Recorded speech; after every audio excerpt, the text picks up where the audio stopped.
Board. Good evening, everybody, and welcome ESG, Earth Soul Group. Tonight, we're going to have a conversation. This is the first time for us. We've had a few conversations with just admins, but today we are welcoming everybody from our Earth Soul Group to join us in this chat. So I want to welcome everybody and thank you so much for being here. Tonight, we want to talk about 2016, the energetics of Earth's timeline. And so there's a few points that I personally would like to talk about because every one of us has a piece to this puzzle that is collective humanity. We all hold our own piece to this puzzle. And so the reason we're coming together and the reason I love these talks is because we are all hold some kind of keys within us to our collective healing and what we as humanity need to do and how we need to proceed. So tonight, I personally want to talk a little bit more about a different kind of souls and what they're going to be experiencing this next year. Okay, and I've talked about this a little bit before, but there is three kinds of souls that I'm working on trying to figure out what is happening with this sort of, well, it's not a split, it's just something for us to understand and to recognize so we can understand what it is that each of us need to do. And so I want to talk about that. And then there is a really big energetic movement or change that is going to be happening in 2016 with alternative media or the spiritual media. This is basically why I personally spoke up about Earth's timeline in the beginning, because it will always, my little piece to this was to reveal the manipulations within the spiritual communities. This is what I, over the years, figured it out, that this is what I need to do. This is my piece that I bring to this whole puzzle.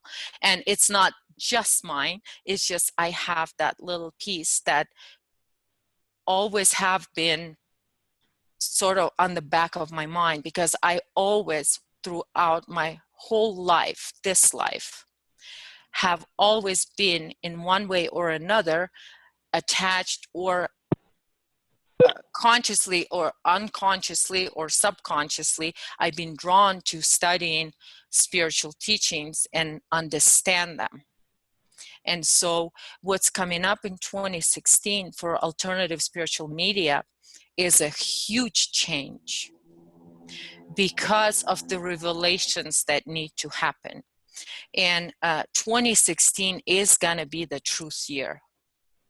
So, and especially for alternative media and spiritual communities, because eventually all of this manipulated belief systems have to be revealed.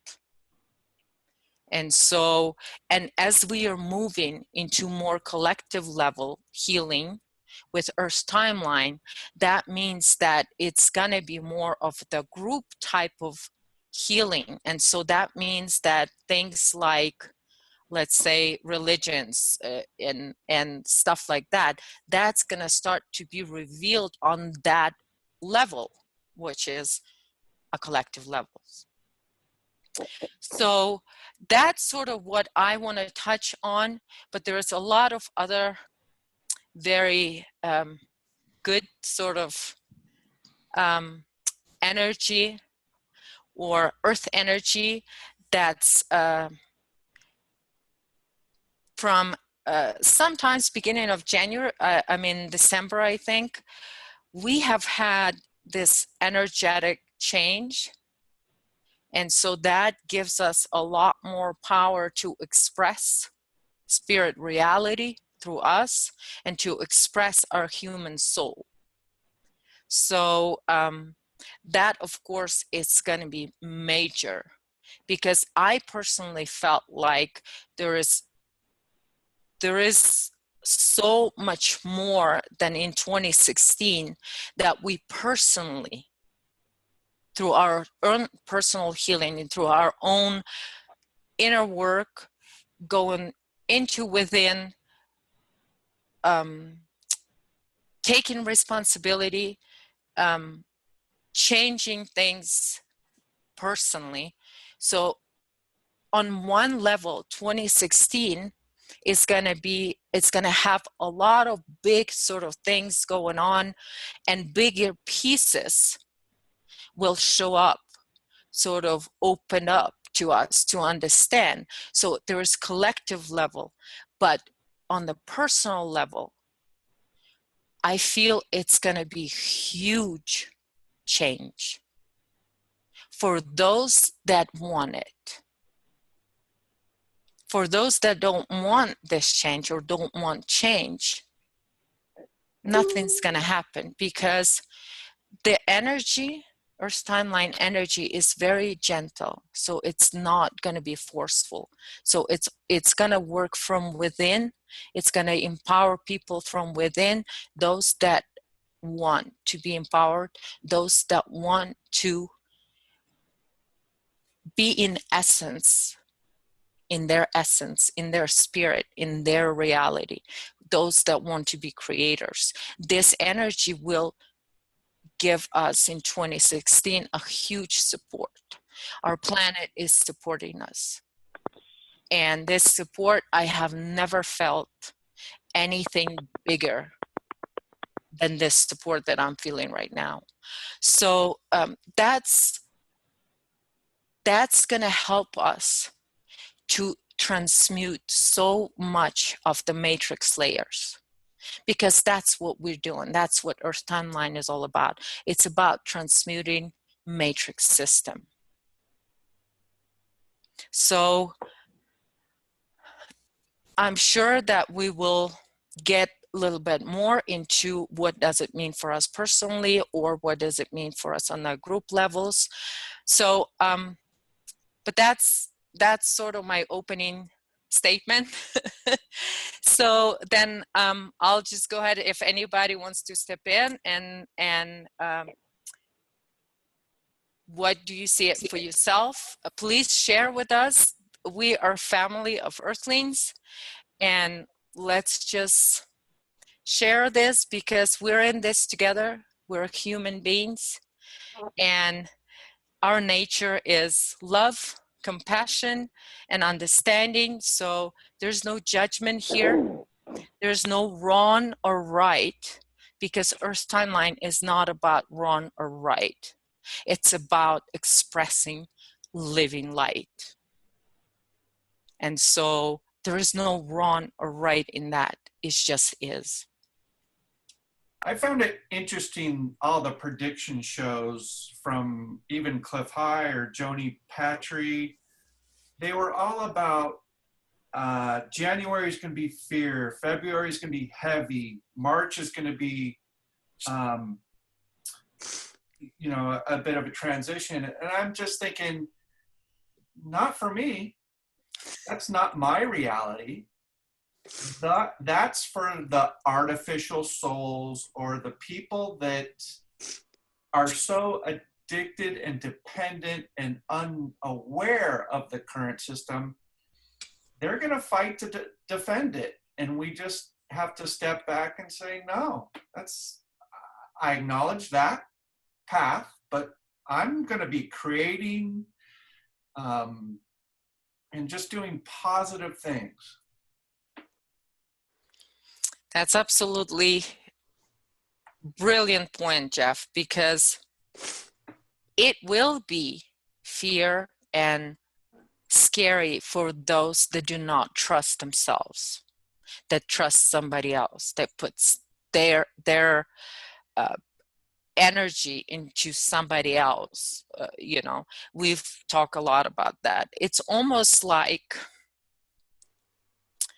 on Black Friday when people are sitting by the door and they're willing to be stepped on and all of that stuff to get something there. And then you on one hand, somebody who is aware, who is in the now, they know they don't need that stuff. So it's like you could just watch people doing that and you go, why are you risking your life? It's almost, to me, the same things are going to be happening with a lot of people, because to them, the system is everything. It's their support. So they will feel like that's it, end of everything. So it is scary for somebody who puts all of their trust into the system, into the matrix. I have a question. So I'm seeing that, people kind of breaking down and like not knowing how to deal with the changes, but I'm also seeing people that seem to be conscious or like waking up, but are actually, it seem to be like agents of the artificial intelligence or this, it's really weird, but this guy that I got to know very well, like he helped me profoundly, and I believe a lot of what he said. But he recently, a couple friends of mine who also know him, they're having really weird dreams about him. Like he was basically trying to set everything up like a system and make it very structured. And I had kind of weird feelings about him as well. And I had a couple of strange dreams, but he's been talking about the transition and everything we're going through, and seemingly like talking about the Earth timeline. And so that's what I'm confused about, is I'm finding that like as I become more aware, I'm running into these people that also seem very aware, but they seem to be doing the opposite agenda. It's like artificial intelligence, and I'm wondering, how do you tell between like, are they an agent or like are they authentic, and what that even means? Doesn't it seem like their sort of presentation of Earth's timeline, doesn't it feel a little bit inverted? Like it's inverted, because that's what it feels to me. That's the what, before we started recording, I was talking about how the programs, once Earth takes an action, then the program comes back with the feedback and something that's very similar, but it's just in an inverted. Wave X, right? Wave X was that inverted copy that was projected, or frequency that was trying to project onto the planet to neutralize, not neutralize, because they run it in reverse, the frequency that is similar, then it destroys it. That's what they attempt to do with this, is take that living light, or that whatever the energy, the living energy that Earth is releasing, these people get programmed with something that is so similar in frequency, but it's in reversed or inverted. So it's an inverted reversed frequency that is projected onto the mind. And because our subconscious mind cannot really, because I've heard somewhere that subconscious mind doesn't recognize the frequency in reverse. So this is how they trick you into accepting a projection. So this is what's happening a lot of, and this is what you're bringing up, is that we're going to have a lot of people sounding like they're talking about Earth's timeline, but a lot of them will be a program. And we're already seeing it. And the 2016 is going to get even worse. I have something to say to Ryan's thing, if I can. Was that with Ryan, I think? Yeah. What you become, or what I have become more and more aware of, is that, okay, there's either levels of awakeness, or there's the fact that just knowing a lot of information is not really being awake. And it doesn't really matter which you think, but a person who may have helped you, it doesn't mean that they're going to progress further. You may have gone further than him. And also just the fact that he may know a lot of stuff that, quote, awake people supposedly know, information-wise. In my terminology, being awake is to your own spirit. And you just have to learn to read that. And it in no way means that you know everything about what's going on. Some of the most awake of people, we may have no idea who they are. They may be existing somewhere without internet. I mean, they don't know anything that's going on, but they're in tune with their own spirit, and they are very powerfully helping to bring in the Earth timeline. Does that help at all? Yeah, it does. I think for me, like, I got very addicted to all of the information and like learning everything, and especially everything going on right now. And this guy was kind of like, it was kind of like guru type, it was like, oh, he knows everything, and he's like, helping me here and there. And it finally came back to me, and I realized that everything comes back to me, and I can use reflections, and I can learn from other people, but ultimately it has to come back to you. And the same thing with, even with this group, it's like we always have to bring it back inwardly, but I think also not deny the importance of the external, and like having one another. Like, that's another thing that I realized is like having compassion and being there for one another with all these crazy things going on, because it's like, who the hell do you talk to about this stuff? And so these things are really, really important. But like, not getting caught up in the information, and that can be really challenging, because I'm a being that is like, I gotta figure everything out. Right? It's like, I gotta figure everything out, but I realized that is infinite.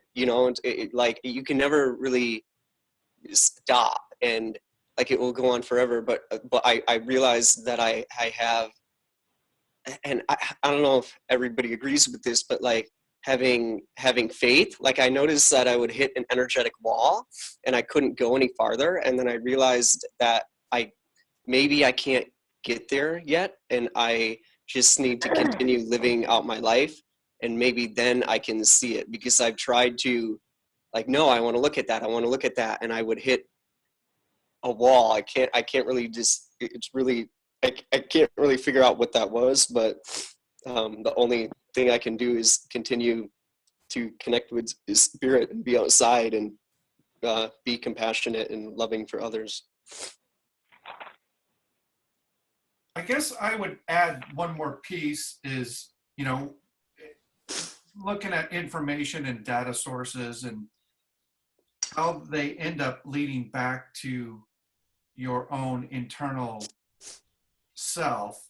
I mean, I don't have a filter, but we can look at our gurus, like anywhere from Bradley Loves to Mel B to George to Gaz, Hope Girl, Harold Kutzvella. I mean, Andrew Bartzis. You look at these people that initially you think have the whole picture, and then it winds down to, oh, they had a piece.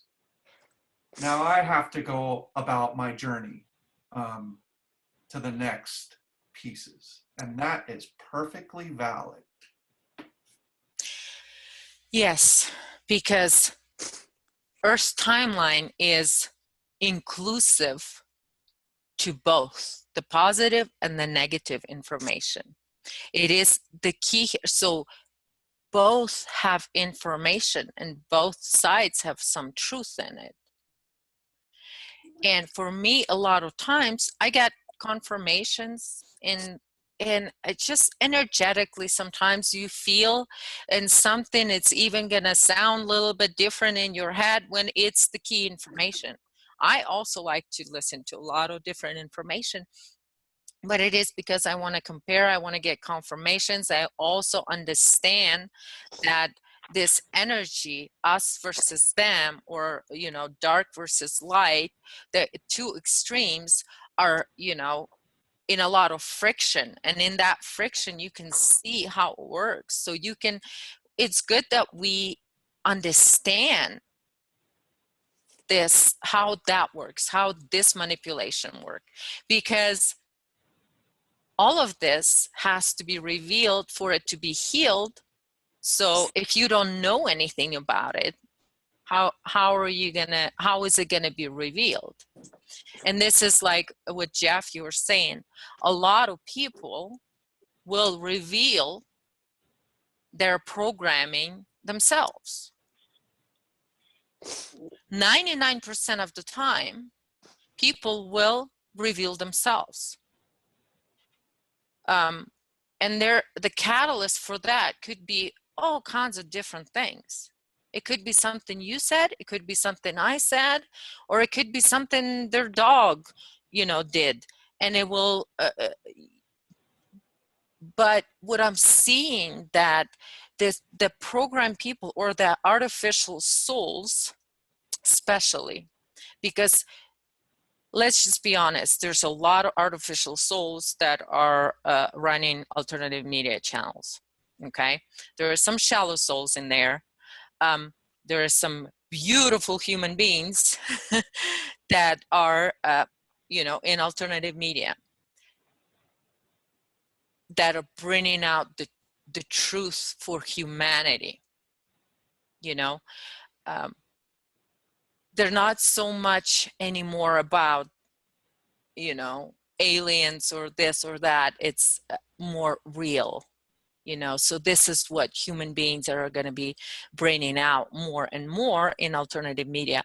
But what happens with all these people, because the artificial soul can only, the way they process information, because they have to get a feedback, so they'll take it in and then, you know, the feedback's going to be trying to work against that or push that information on the truth back. And in that action, because they're already reacting to the truth, they reveal themselves. They reveal themselves right away. And the other thing to watch for in alternative media, that is one really good sign of somebody who is programmed and running the matrix program, is as soon as their programs get upgraded, and if there was anything they did that was helping humanity, they will destroy that. They will destroy their own work. And this is, we see this so much in the last couple of months, how people just, they don't need anybody to, like I made a video for Simon Perks, you know, to say, hey, dude, wake up. You know, you don't need to do that to reveal somebody anymore. They'll just do it themselves. And speaking of Simon Perks, somebody posted was it in the group or somewhere about his AI question? It was in some other group. And what he answered, boom, artificial soul. Right there. He just revealed himself in 3 minutes time. And that's all I could handle to listen to him. So, but in that 3 minutes, boom, he is telling you exactly where he's coming from and what he's doing. But you have to understand when people reveal themselves like that, because the same artificial souls that just follow and put their trust into what that person says, they're not going to see this as a reveal, but we will. And there is more and more and more people that are able to see the fake from real and recognize it. And this is what we're going to see a lot of that. You're going to recognize. It's going to take you 1 minute talking to somebody, and you're going to know, you're going to feel what that person is all about. And you're going to feel when it's an artificial soul. You're going to feel it. Yeah, I More wanted and more. to say something if I could, Lily. Sure. AI or what I'm sorry? is the artificial soul? Is that the artificial intelligence? I'm just wondering how exactly that is created, because it's something that is conflicts a lot of my own intuition and actually works, like how an artificial soul can create. An artificial soul, it was very hard to hear you, but I think you're asking what is artificial soul. Yeah. Artificial soul is one of the, if you remember my draft from 97 or so % people, there's souls in there that come, there's the star seeds, and then there's some star seeds that have integrated their soul into human body and becoming human, because that's what it is. This is the task, this is the learning process for all this star seed. It is to actually, or the ascension is to ascend into human body and become a human. So, and learn how to be human. But the problem with this artificial souls is that they're completely non-human, so they cannot incarnate in a regular way. Okay, so they cannot incarnate into the body. And so one good example of artificial souls is some, not all, but those walk-ins, people that talk about a walk-in, that their soul been replaced, their human soul been replaced with some other alien soul or somebody from a different, reality or things like that. Good example of that, Ashayana Dean very openly talks about being a walk-in of that type, when a being that does not have a body here and cannot incarnate into a human body then steps in and the human soul steps out. That's a soul, harvested soul, and gets replaced. And so this is from that line of artificial, those that created the AI, but it is the inorganic consciousness. It is that dead light consciousness. And so what had happens is just they put all their memory into the body, and so that person just doesn't have their memory anymore. They're completely possessed or taken over by a being that is of dead light. Okay, so that's what artificial souls are. And I'm feeling right now that we have about good 33% or 1/3 of people on the planet have the artificial souls. And this is the astral beings that are in human bodies. And so would that be a lot of this star seed and the kind of like coming from other planets like that is because I resonate a lot with that. Like I know I'm from different but this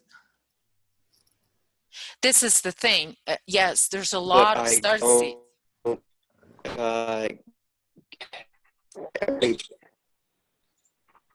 Yeah, I guess some I can pass somehow. You get programmed into thinking like Okay, I have to interrupt you because we can't hear anything. I'm, I can't hear anything. So, oh, you can't? Okay, no. yeah, So I'll maybe if try you to. can put it in the chat, then the question, that would be great. But a little bit more on that. There is a lot of star seeds, but what they're doing is they're doing the healing work. They're meaning that they're here in the body, bringing their starseed soul into the body, and and then creating and being a human being and being a creator of their reality. So that's the whole healing process. So I'm not talking about that all star seeds are artificial souls. No, it's just those that do not have a biological template. That's the inorganic consciousness, the dead light, the overlay, or the matrix. So those beings sometimes take over a human body, and that's through the soul harvesting process. So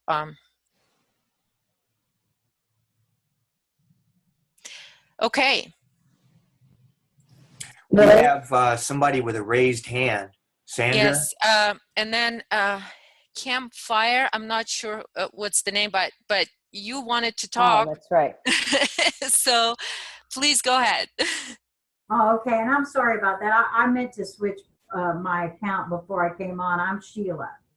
Oh, hi, Sheila. Hi.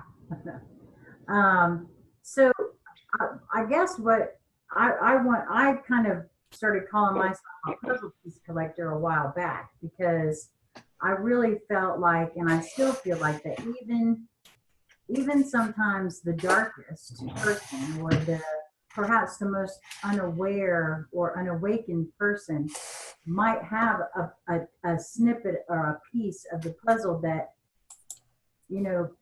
might fit in somewhere. And so I tend to listen and take things in and examine them, and not necessarily toss everything out right away, but pile it away for a little bit, because it may come in handy later. And that has really helped me, I think. I can be talking to somebody who doesn't even know what a GMO is, or is so involved in their local religion or whatever, and they still end up having a really good piece of the puzzle that very well helps me to heal something within me. And I guess I wanted to contribute that. And I also wanted to say that I have heard that the mainstream media has been loaded with fear, like Jeff was saying. Lately, I don't watch television myself, so I kind of missed it, and I'm not at all unhappy about that. But it seems to me like those of us who kind of tend to congregate here, none of us really feel that way. Am I getting that? Because I certainly don't feel fear. I'm feeling excitement. I feel good stuff getting ready to happen. So I'm in total agreement that these artificial or inorganic, or whatever we even want to think of them as being, they can't handle the energy that because and I hear you about Wave X, but it is undeniable, I believe, that the Earth is entering a specific place in the galaxy, that the energy is affecting the planet, but I think it's in a very good way. That's just my take on it for the moment. Yes. I can't really tell you exactly why I feel that way, but it seems to be adding to the collective. Yes. Yeah, for those of us that are trying to head in that healing direction, it's giving an assist, if you will. Yes, because what happens is we're talking about a third choice here. This is what Earth's timeline, that inclusive to both. So nobody is sort of wrong and nobody's right. It's all how we perceive. So whatever that information you are, you know, looking at or listening to, it is all depends on your perception of it, and your perception and your desire, what are you using that information for, is to empower yourself. So that's what it's going to give you. So that's why it is positive if you're using that to empower yourself. So this is what I'm saying, that, you know, nobody is wrong and nobody's right. You know, and nobody holds all the answers. We all have some kind of keys, and most of all, we have keys to our own inner self. So, and that door within can only be opened by us. So if you, Sheila, you watch that information to empower yourself, then you're doing that in a perfect way. But if somebody's watching that information and they're fully creating that belief system or something that is actually taking their power away from them, and they're giving their own power into this belief system, that's a whole different story. That's a whole different situations happening there, that for you, when you're watching something or listening to something, and we create so much, you know, not create, but we recognize so much different keys, so many different keys that different people present. And that's why we're doing this group talks, because we all have some piece of very valuable information for humanity. Every one of us holds that. And so when you talk to somebody, like you say, and they're not really aware, but they are still a human being. And we've talked about this a little bit in the past, is that as a human being on Earth's timeline, you can always connect to another human being on whatever level, be it a aware human being or somebody in the store that needs help with something. You know, you can always connect to a human being on the human part of you, because that's what you're expanding on Earth's timeline, is the human part of you, that essence of love, the essence of source frequency. That's, you can always express that with everybody. It doesn't have to, the way they perceive it or the way they take it, it doesn't matter to you. It's you. It's always about you. So I have kind of a general question, if that's all right, that I'd like to pose to anybody and everybody, because I did get a piece of information today that I thought, and it might be a little bit old for some, but I just found it today, and I thought it was a very interesting thought to ponder. And that is that we each individually have souls, but because we are part of a collective, there is a soul of humanity, and that by healing our each individual souls and putting and finding joy and expressing joy and compassion as much as possible going forward from now, that this will help empower the collective soul. And I thought that was a very beautiful thing to have said, and I hadn't really thought about the fact that we were all part of a collective soul.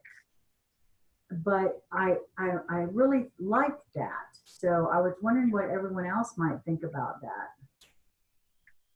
And I'm sorry, yes. I don't know if that's the wrong place to ask that question. No, Earth Soul Group, right? Okay, that's what I thought. So, Victoria, can you unmute? I saw your hand raised.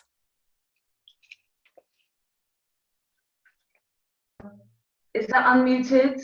Yes, go ahead. Yes, go ahead. Yeah. I think I was listening today to the video of Tom Clearwater about scalar humanity. Have you all heard that? Tom Clearwater, can you hear me? Yes. Yes. Yeah, have you heard that video of Tom Clearwater and scalar humanity? Yes. Yeah? Yes.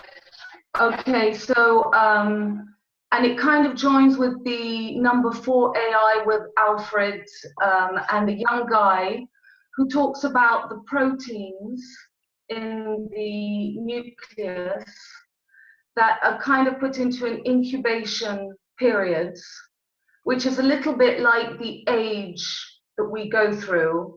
So we're going through an age. So and he was very much talking about going into the biology, into seeing how it's everything that is happening that we're seeing is actually happening from within as well.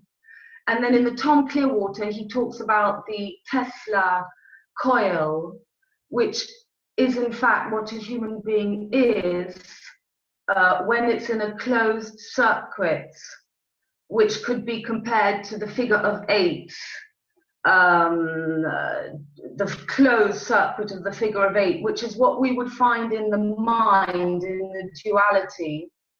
And then he spoke about how in the nucleus, which is a bit like the proteins, that the head and the intestine splits from what you're saying, Sheila, from the nucleus, which he called the neurologic mass, or we could talk about as source or earth timeline, and it splits to the brain and the intestine. So that's what we would talk about as our gut, as our intuition, as our instinct, as our spirit.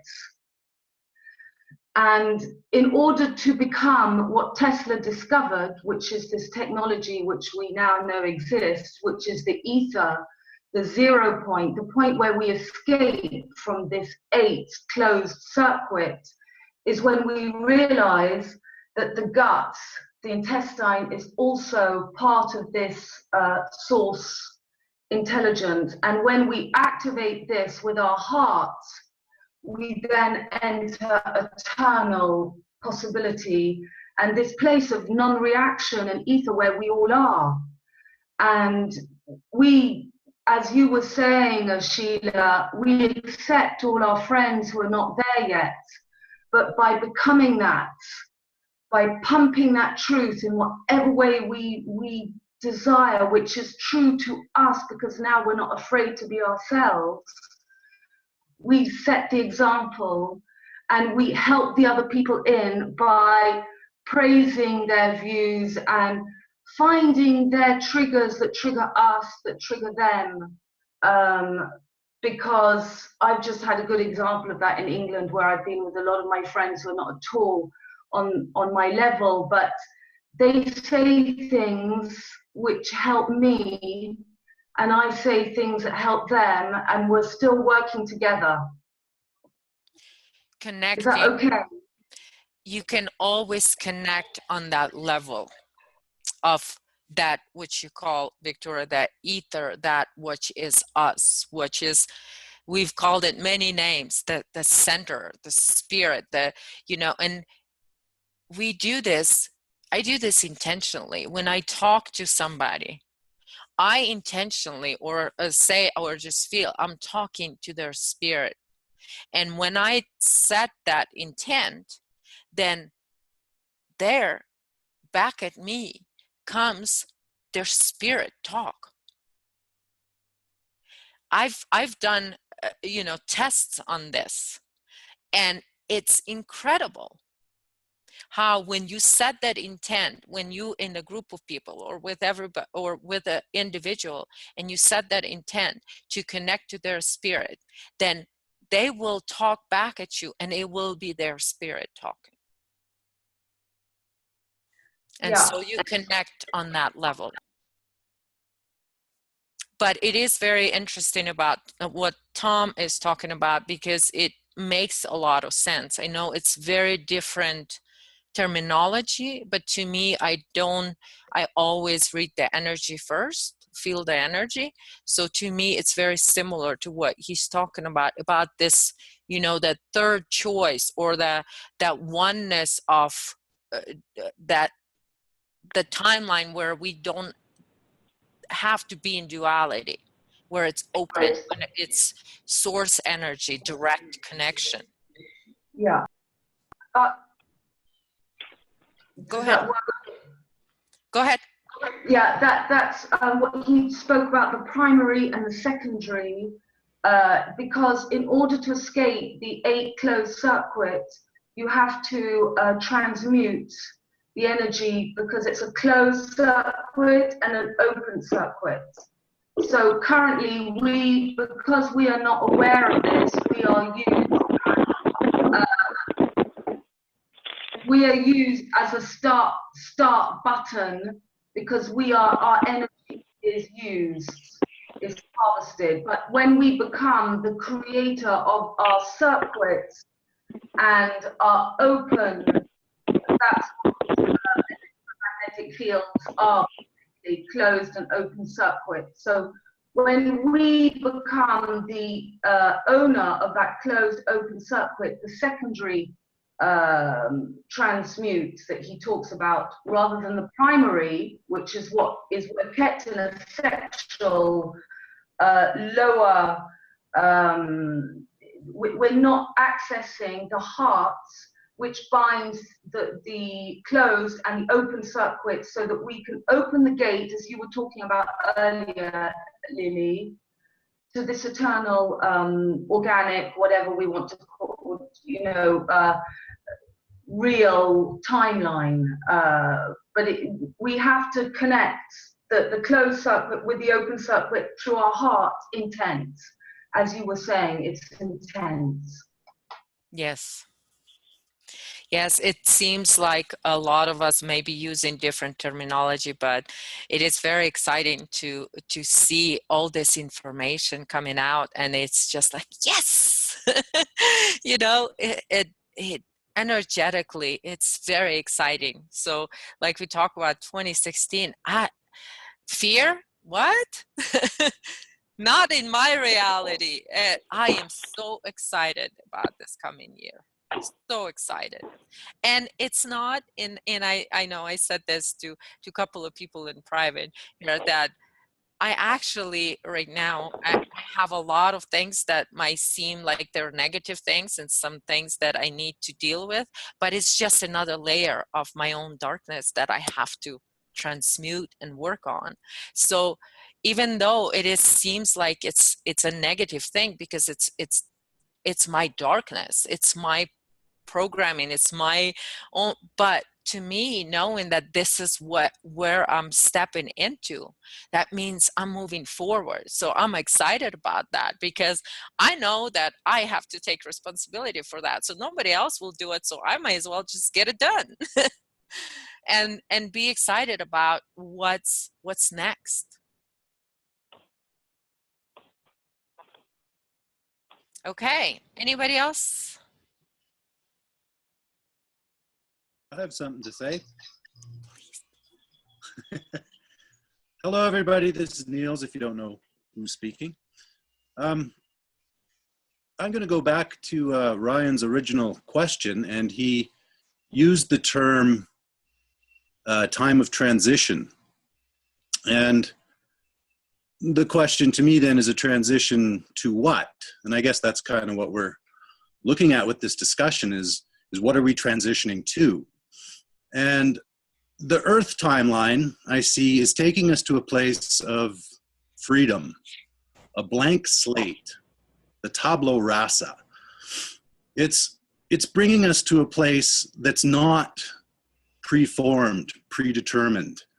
And the other side of it is the AI programming always leads to something predestined, predetermined. It's already made for you. You're pointed in a certain direction. That's what the programs are designed to do. And they're designed to lead you to a specific place. So if you want to know, am I on the Earth timeline heading towards this blank slate where I get to actually become the creator and be conscious of that process? Or am I being led to something that's already this dangling carrot that they're telling me exactly how it's going to be, and this is how you get there? And that's to me how you see the difference between whether you're following a program because it leads to a destination that's already predetermined, or are you leading to your own free creativity and eventually the conscious realization of how that actually works. That's the puzzle piece I wanted to add. Yes, I want to add just a little bit to that. The thing is, the key, if you don't know how it's going to be and what you're going to create, because on Earth's timeline, we create in the now moment, and the knowing and everything is always in the now. But if you know already how exactly everything's going to be, that's predetermined, pre-programmed. Earth's timeline is not pre-programmed. It's a free-flowing creation in the now moment. Spontaneous. This is Maury speaking. That's exactly right, and both of you are saying exactly where I'm coming from. It's not in the planning anymore. It is not. It's in being spontaneous and trusting that you have what you need when you need it. It literally does work that way. I only speak from personal experience, so I can't, tell you what you folks are all going through, but know that much. In the end, the more you rely upon your own integrity, your own internal integrity to tell you what's going on in the moment is all you need to know. We've been programmed to plan and to think and to plot out and to, get from point A to point B, and we have an image of what point B is. That's what Niels is talking about. There's a predetermined end in that regard. It doesn't work. Not the way I see things anymore. And I don't know. I just keep wanting to say that to everybody in some kind of fashion, form, or format. And this is it. Okay, I'm done. Yes, it's about feeling it in the moment, in that, right there in that now moment. I had a question about being in the now. Like when I'm in the moment and I feel very much in the now, I feel kind of spacey and I feel very far out, and it can be kind of uncomfortable to where the point of where I feel like pretty much 90 to 95% of my being is not even on the planet at all. And I recognize that, and then I ground to the earth, but I've always wondered, like, why do I feel at times very grounded and very connected to the earth and like not having that far out feeling, but then other times when I do feel very much in the now, I feel way like not from here and like not anywhere around, and I've been like that my entire life, and I have a feeling like it has something to do with bringing information in from my higher self, but I've had a lot of trouble of like how to deal with that, or like maybe this is more of a personal question, but I don't know if anybody else has felt like that before, but yeah, it's really uncomfortable. I'd like to offer something, Ryan, not so much as a direct answer, but a comment to consider as a possibility. Pardon me. It starts with your intent. You got to want to do it first, and then that's the first thing, and then you have to trust. You absolutely have to trust that you're not going to be let down. Period. In your own inner power. If you don't have either one of those two, then you're going to be just let a mental realm, gymnastic kind of a thing. Am I in it? Am I not in it? How come this is different from the other? All those gazillions of questions that occur. Well, that felt pretty good, but this feels different. And then again, the mental gymnastics. You have to sit down with yourself one day eventually and say, this is enough of this stuff. I've done enough of this stuff. And just say, I don't want any more of it, and mean it.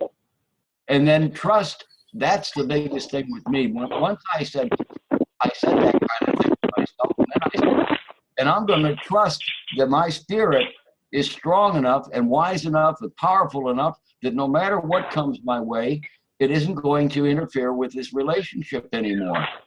And like I say, I'm a newbie at this too. I've only been doing it now intentionally for probably the last 6 months.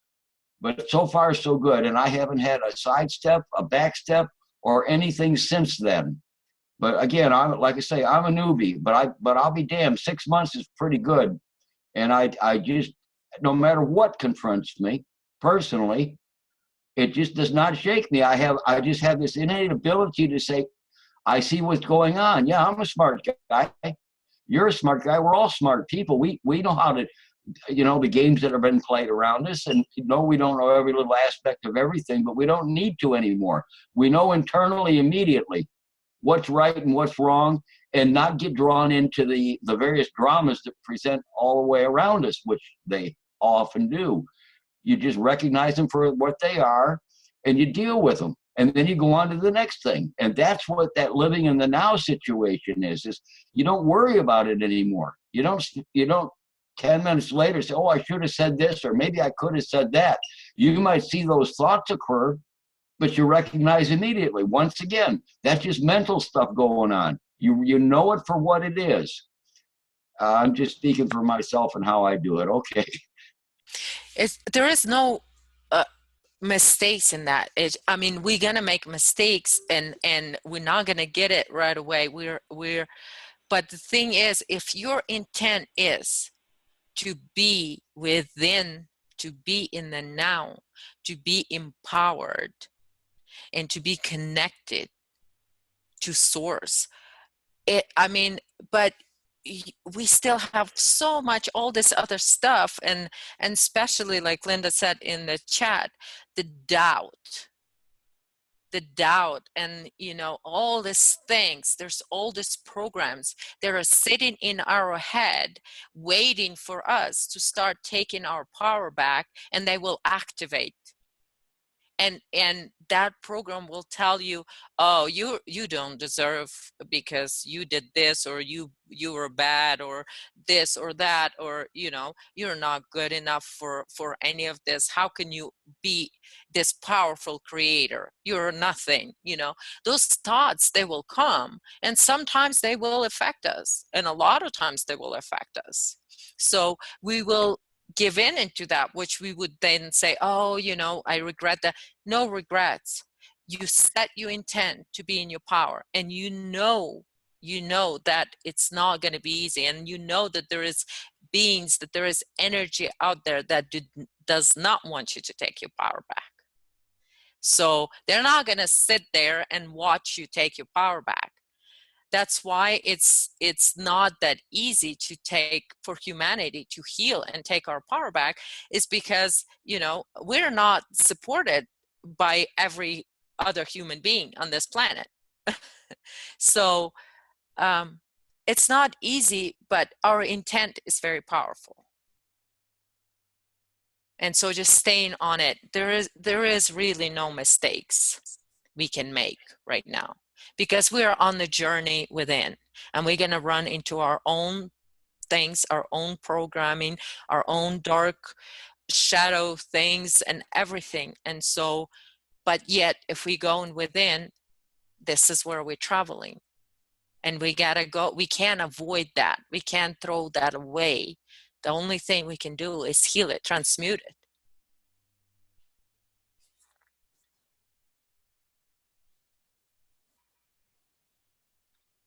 Okay, Melissa.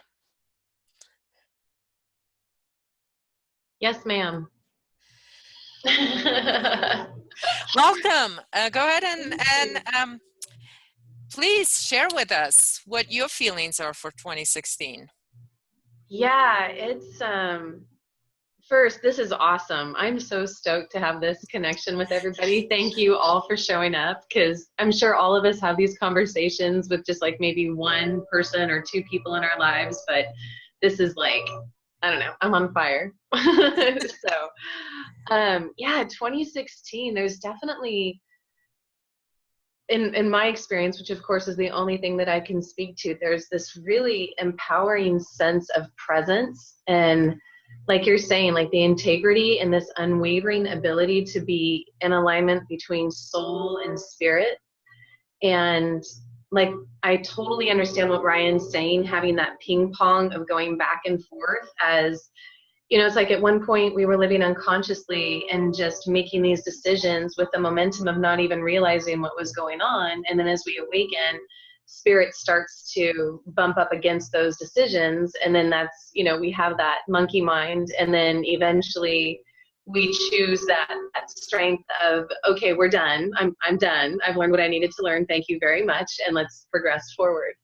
And it feels like that's happening for more and more people.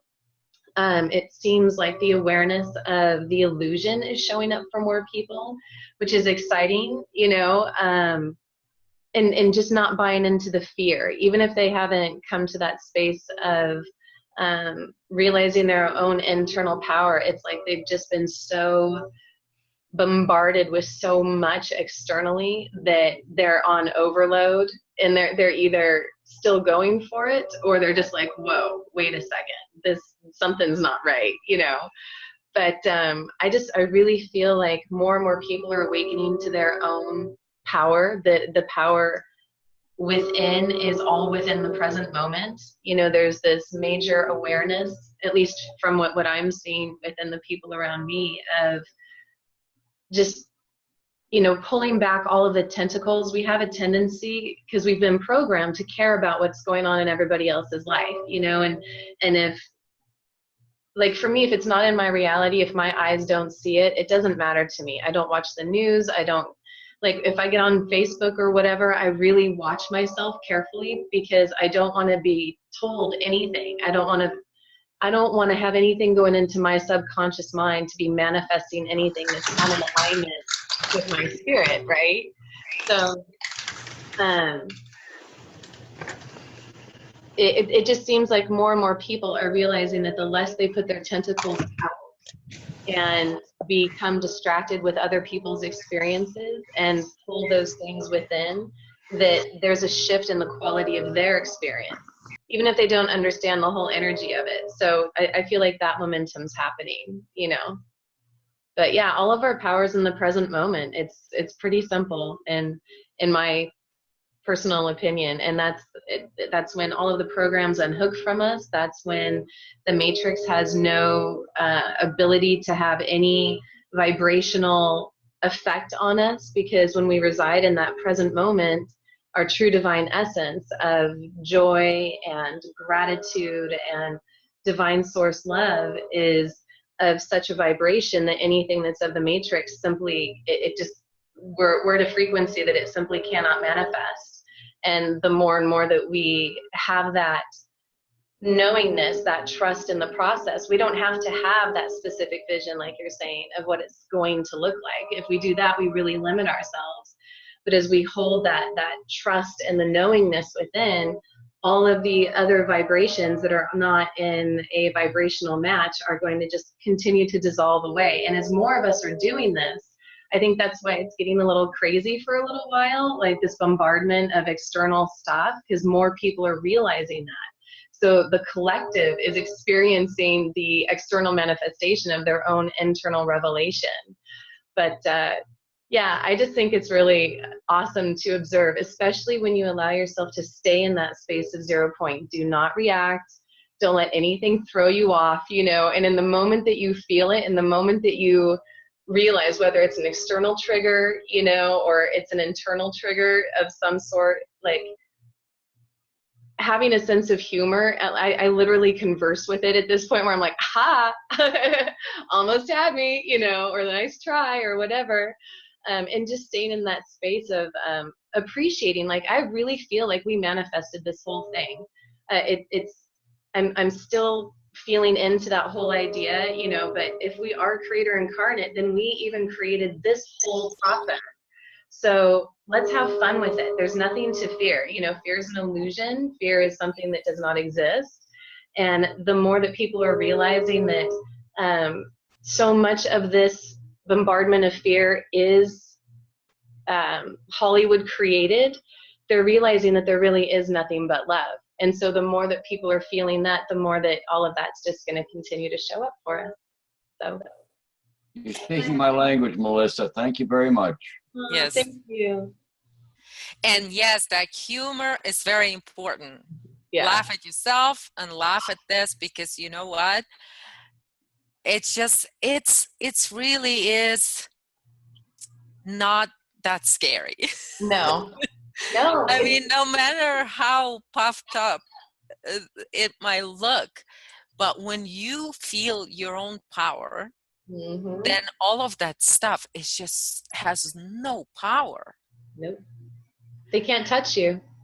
Exactly. And you know, we have so many signs that this the frequency or vibration that we went into a whole different level. We can feel it within us. We can feel it coming from the earth. Earth is changing. The Schumann resonance has changed. So that's like there. I mean, it's proof that we have moved into a different vibrational level. And so, but this level is scary to those that would like to keep us in that lower levels. Right. And that's where the compassion comes in. Yes, because it is, you feel sorry for those, or like, you know, you understand that they don't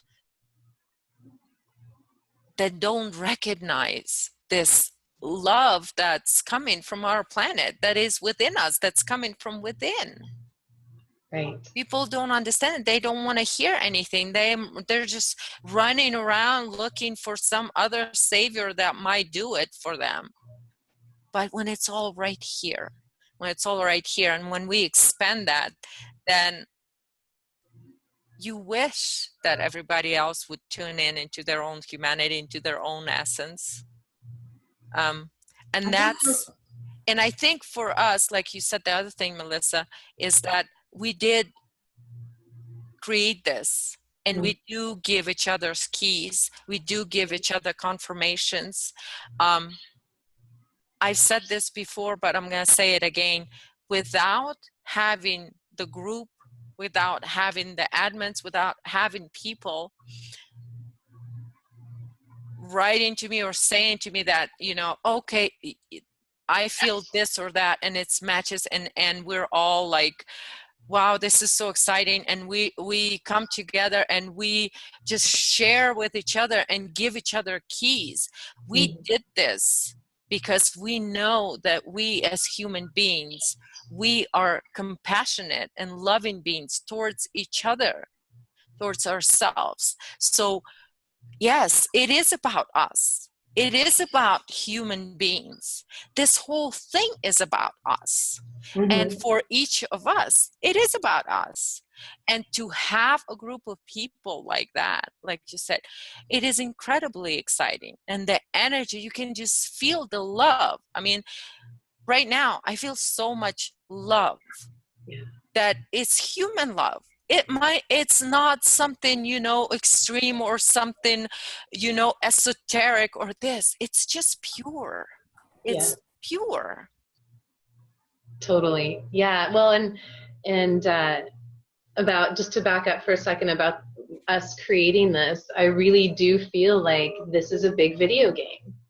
You know, that like we're going through these different levels of self-awareness, and that we developed this to remember our divinity, that we really created all of the players, everything, to see if we would have the ability to remember our true divine essence and find that spark within. And then we find one another, and every single person has a different piece of the puzzle. And it's beautiful to see how this frequency is, as we reconnect with ourselves, we just magnetize to one another, you know, and then we share with one another in this beautiful, like authentic, open, transparent way that is just, it's a space that isn't always available, you know, and it's beautiful. So yeah, thank you guys for being here. Can I ask a quick question? And I guess I just would love to hear anyone, just everybody shake your head. Actually, if you, I hear music when Melissa was speaking. Not a lot of music. Just for some reason, I don't know if it's just that I'm feeling your spirit. I don't know what it is, but it seemed as though there was a bit of something musical. But anybody else? Melissa expressed that frequency, Must expressed that have been. spirit with a lot of passion. Thank you, Melissa. That was a unique experience for me. Thank you very much. The fearlessness that this spark, the spirit spark, the essence that gives us, and then you're not afraid to say what you feel, and we really and you're not afraid that if you're going to be wrong, or if somebody's going to judge you for it. It just doesn't matter. You just expressing.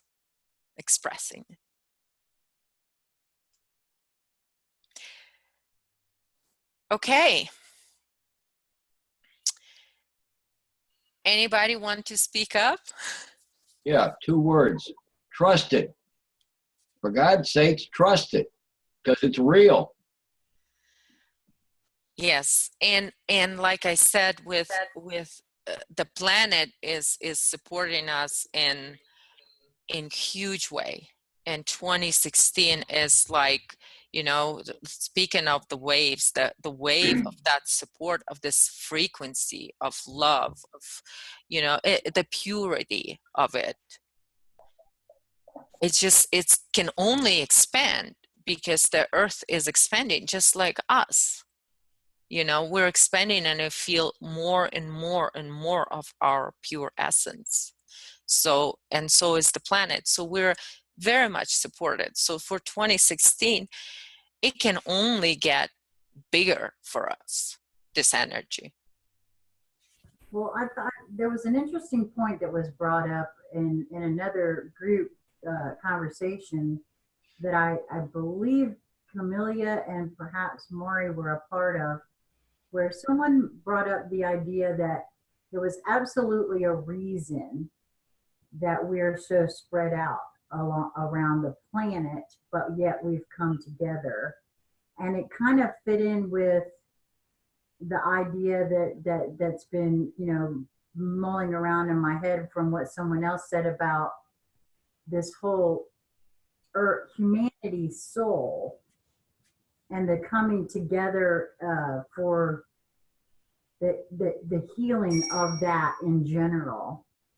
And I thought that was a very interesting point that person made during that other discussion. And it feels even more so now. This is a much larger discussion group, and it feels the same. I mean, it kind of brought that out to me again, that seems a very valid point to make. I agree. Okay. Did we have any questions, Linda? Nope. Everybody's speaking up. Okay. So do you guys want to talk a little bit more about alternative media and what to expect from that? Because it seems like there's a lot of division right now going on. Anybody wants to talk about that and how they feel about that? I think it's mirrored actually from, because there seems to be a lot of division. And for me personally, it's like those that are not interested in looking internally and trying to heal what's going on with their shadows and that sort of thing are, I think that whole division, it's the same, it's along the same kind of lines, maybe. I don't know. Yeah, I mean, it is kind of, you know, because going within, so when you refuse to go within, you go without, and trying to avoid or deny your own darkness. And then in the attempt to avoid or deny your own darkness, you actually reveal that darkness. So in 2016, because what is happening, 2016 is a release year also, because it's number 9, which is release through holographic kinetics. If anybody, that's the number 9, or in other numerology, it is the finish or the end number.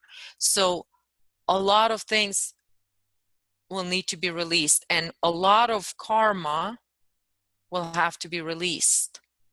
And we're going to move into releasing collective levels karma. And so this is why it is manifesting in this way, because what is happening is almost like an instant karma. As soon as person wants to deny or hide their own darkness, okay, and wants to close up so nobody else can look at it, in attempt to do that, to protect themselves, they're actually instantaneously, in that attempt to protect it, they reveal their own darkness. Because somehow energetically, we know when they try to protect and use all this words, but energetically you can feel what it is that they're trying to protect. Does that make sense? So what happens is you will see people trying to protect something. And this is what I was talking about, this inorganic consciousness as well. And since we have a lot of that, I see that happening all the time, because there's a mask, and then underneath there is another mask. And so what happens, that mask that's underneath sometimes will sacrifice this mask. I think it was Kevin Moore from our group that posted that a little channeling about the karma lords, and it was a lady that channeled for years and years and years, and she was talking that, oh, this is all AI and all of that stuff. But what she was doing, actually, it was AI, or inorganic consciousness, sacrificing one mask so it can stay covered, it can stay unrevealed, it can stay hidden behind it. So they'll reveal something, blame on this or that, and this way they wanted to hide. And so you will see a lot of those moves like that, where people will bring information not to give information, but to hide the inorganic consciousness agenda. So Sacrificing pawns. Sacrificing pawns. Exactly. Just like they do with everything, you know, they, you know, the suicides, the bankers or whatever, it's a sacrifice. So sacrifice something, so whoever is really in charge of that, it still stays hidden. And so that person is blamed. Same thing with energy, and same thing with astral beings or astral levels. So this talk about lords of karma being the biggest astral liars, you know, Cameron Day brought that up, what, years ago, 3-4 years ago? And only now do you see how that channeling coming back now, which is reflecting back the program and saying, okay, we're gonna, since that information is out, so we now have to sacrifice that. And everybody starts speaking in. And so this lady was channeling that lords of karma are AI based and all of that stuff. And it's like, well, lady, you've been channeling for 12 years. Could have you said this 12 years ago? No. It's just, you can see that it's a reaction to something that's been revealed. And a lot of times that reaction is going to be revealing of sorts with words, but those words are meant to protect the real source. And we will see a lot of that in spiritual communities, in alternative media that deal with the spiritual communities. We'll see a lot more of that. So, but there's also a lot more that are the ones that speak up and not afraid to call the names, like Jeff just did, and like Kara had named some names, you know, and just said, this is what I feel. And I applaud her for that. Because it's not to judge these people, because it's very hard to reveal some of these people and say, okay, well, this is what's going on here. Because people are attached and they love somebody, you know, usually there's a big following and things like that, and people get very upset. When I posted that video to Simon Perks, I had long arguments and a lot of comments, and mostly was just people were upset. You know, so we'll see a lot more of that, because there is nothing, we can't dissolve or transmute matrix system without seeing it for what it really is. So that's what revealing is actually seeing it for what it is.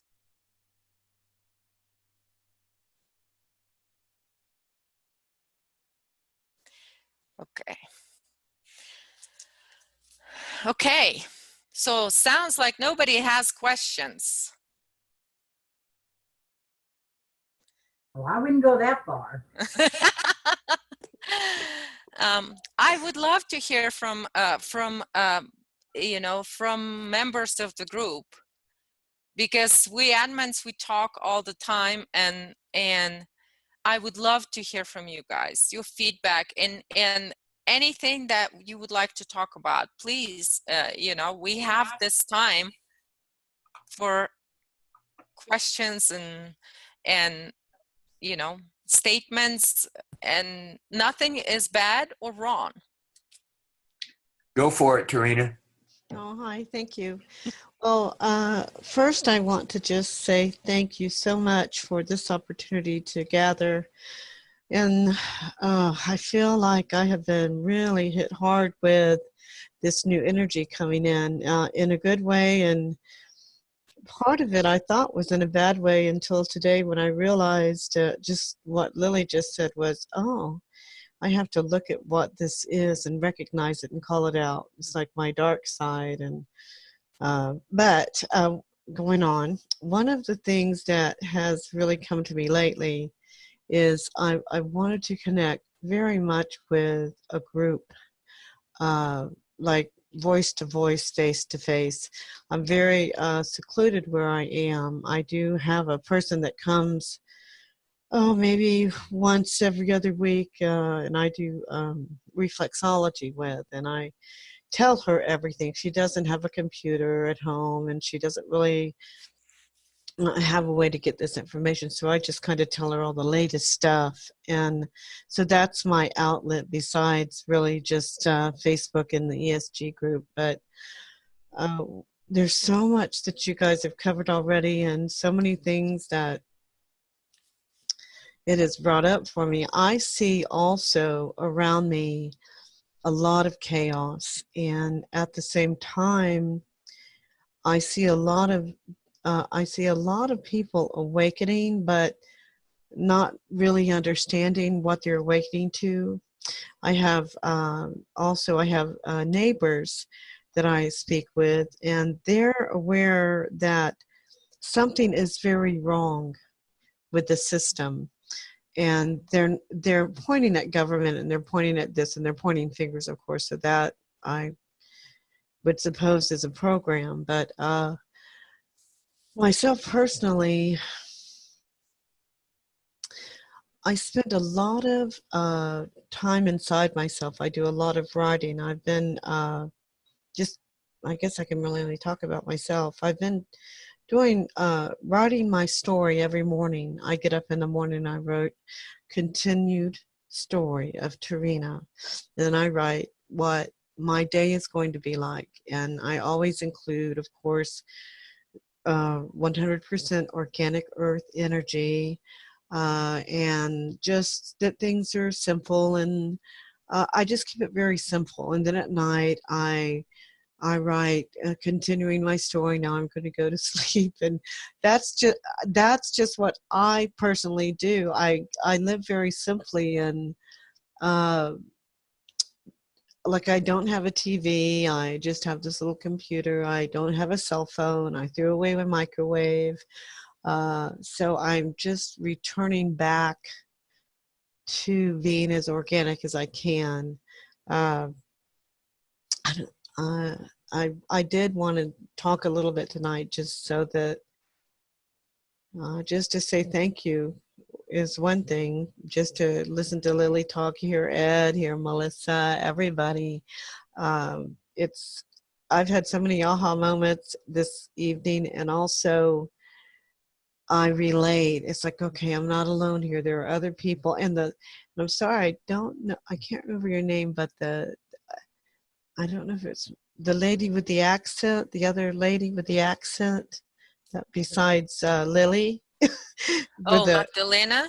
Yes, yes, yes. All the things that she was talking about, where our bodies are formed and it runs down into our gut. I'm very familiar with all that information. I don't have the names that she can pop out the names, and she's talking about the toroidal field and all of those things. So that's I do a lot of studying, and I do go from my gut. Another thing I wanted to say, a lot of things are coming back now.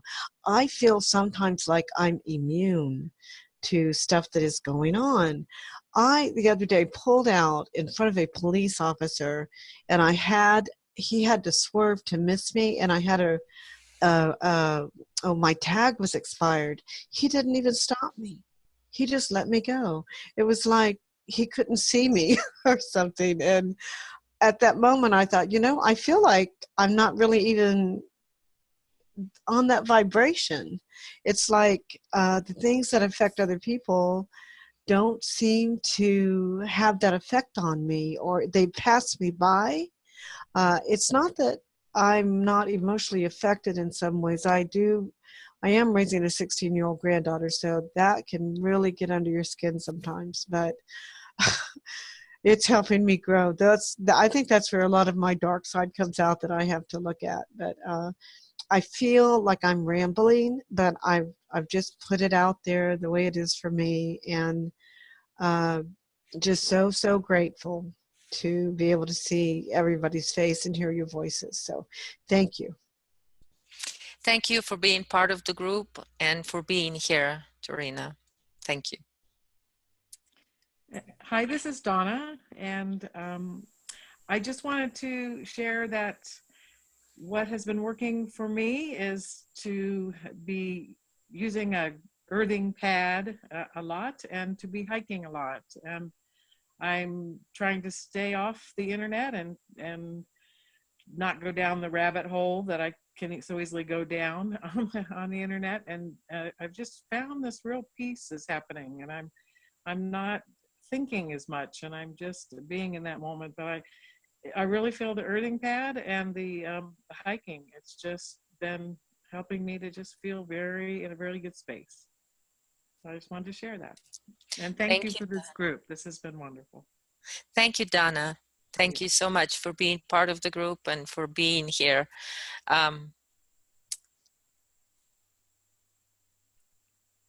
We are on a whole new path. And sometimes when we don't have each other like that, it could feel like you are all by yourself. I felt by myself for 2 years, and now I don't. But it could be a little bit sort of lonely sometimes. So especially when you're working through some of the deeper things within you, it feels like it's just you against this, and it's hard, it's not easy. So that inner work is not easy. It's not easy, and it's very emotional. Like for me, it's very emotional. I process everything emotionally. So healing does involve a lot of that heavy duty work, inner work. And so I understand that, and sharing with others what helps you and how you heal. And this is why we encourage everybody to share in the group, because it does help others, at least, even if it's not help, it's just knowing that there is another human being that is going through a very similar process. Just in that, there is already that, there's already that lifting or feeling better that you're not alone. So Tarina, you're not alone, Here we are. I know it might feel a little bit lonely sometimes, but and I feel like we're going to have, because this is a real awakening that we are having right now. This is a real awakening. And that's why it might feel a little bit chaotic and all of that stuff. But as long as we stay in the center of us and express through that bubble, that spirit bubble, and keep expressing that frequency, that 0 point, then we're just gonna attract more people that are awakening to themselves. And so that's what I wanted to add to that. Well, I wasn't going to talk, but since you just brought up living through your emotions, Lily, I think I mentioned that I was hit on the 2nd with two deaths on the same day of people that I went to high school with, and they were sudden. So it hit me as a really big shock, and I cried quite a bit. But by releasing that emotion, I don't know if people can remember when we were children, when we would cry, we'd get to this cleansing breath, and it's like, and it's over, and you're immediately back in 0 point, and those emotions are purged, and the healing is done. So whenever any emotions come up, good, bad, whatever, let it ride. Don't run from it. It's, even if it's fear, sit with it, invite it in.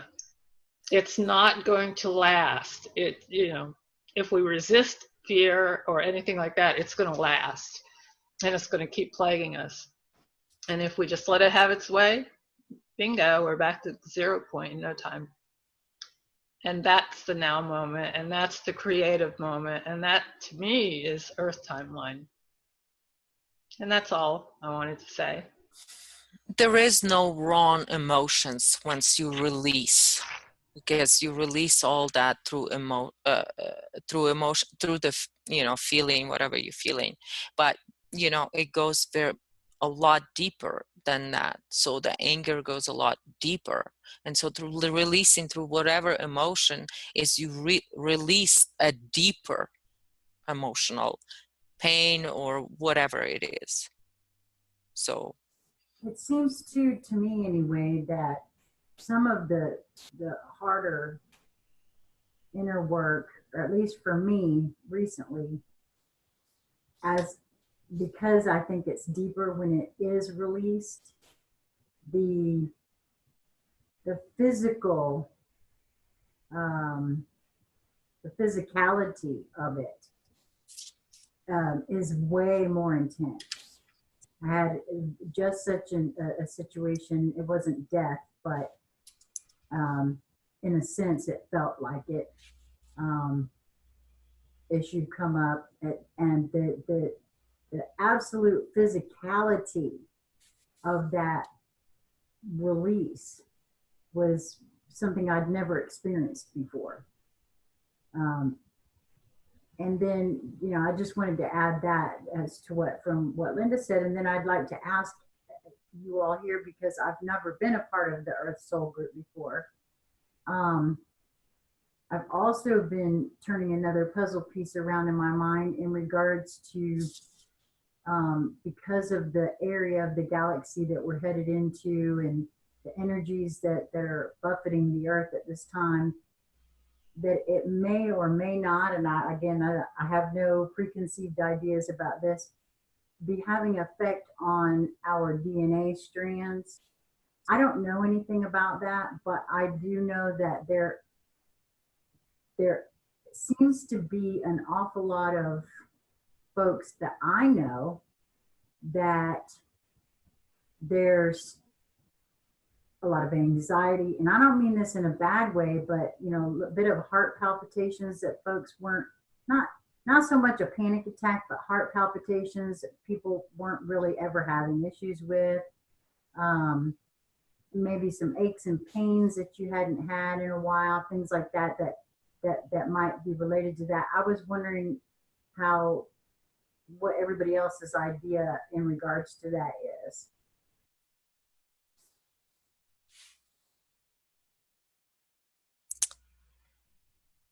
Nobody's taking that question. To me, I don't know about oh, go ahead, Melissa. Well, yeah, from my personal experience, when you're starting to get into like the physical ascension symptoms and stuff like that, that is actually part of the AI that we're talking about, infiltrating the physical body of the human body, and it ends up creating a lot of different side effects as it's creating its own pseudo nervous system as an overlay to our own nervous system. This is just something I'm personally going through. It's a lot of times people end up getting to the point of Morgellons, where the threads end up coming out of their body, but that doesn't always necessarily happen. So,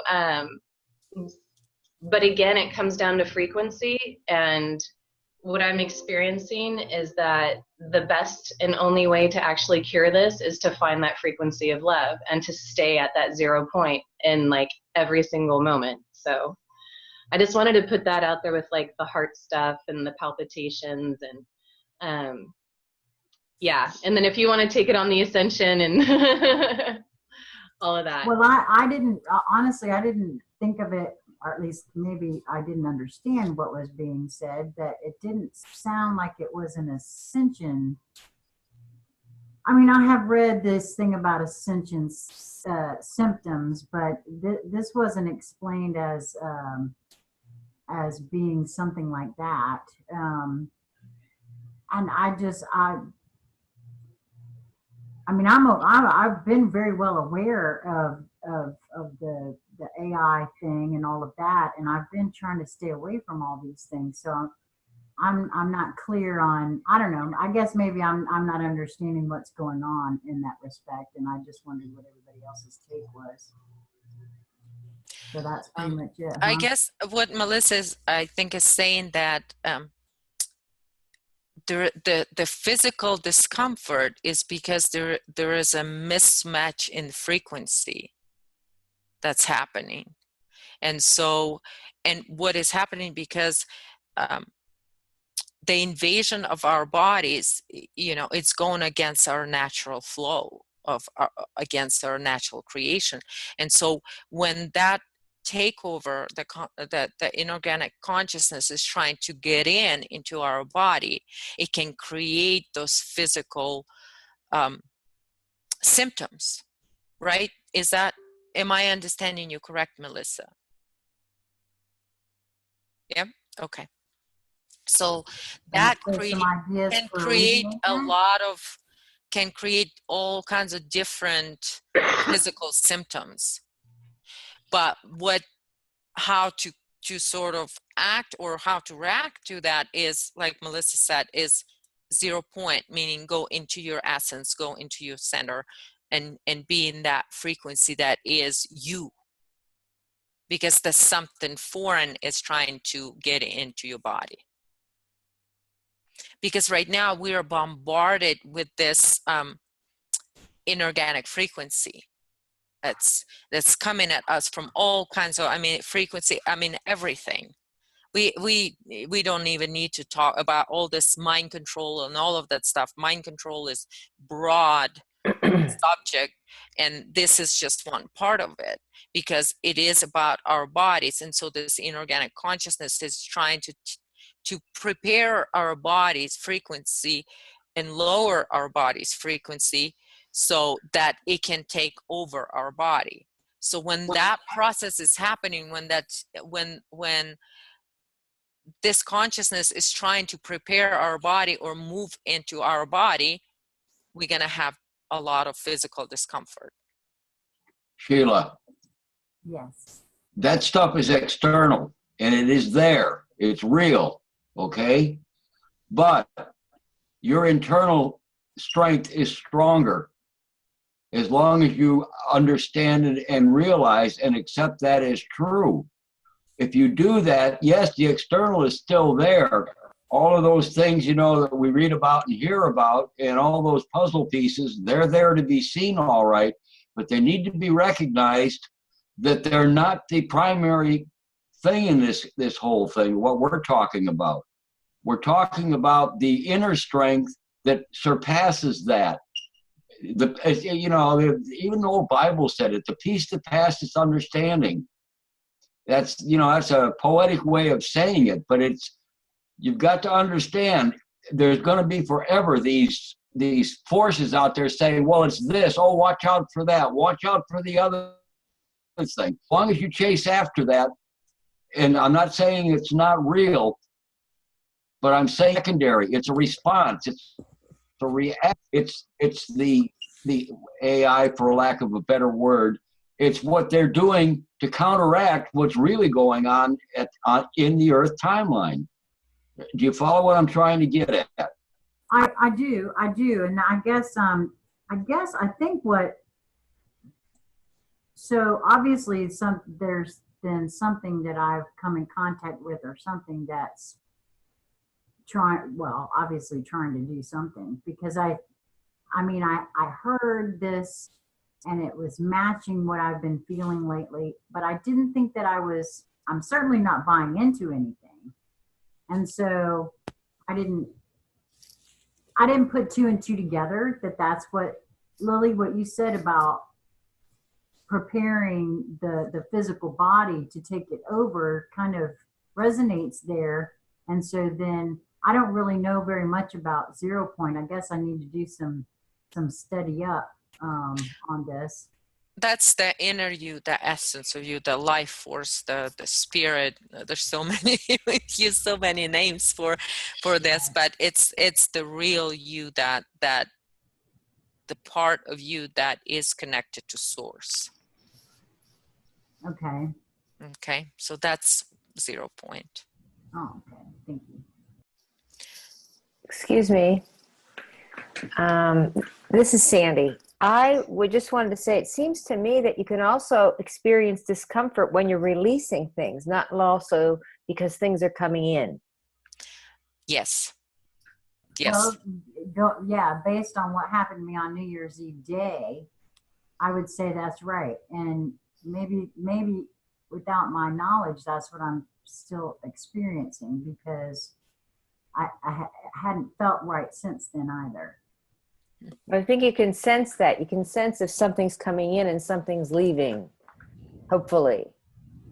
Okay. Well, thank you, Sandra. That's a good addition there to that. Thank you. You're welcome. Okay. Well, we have Magdalena here. Magdalena, I would like for you to say something. No?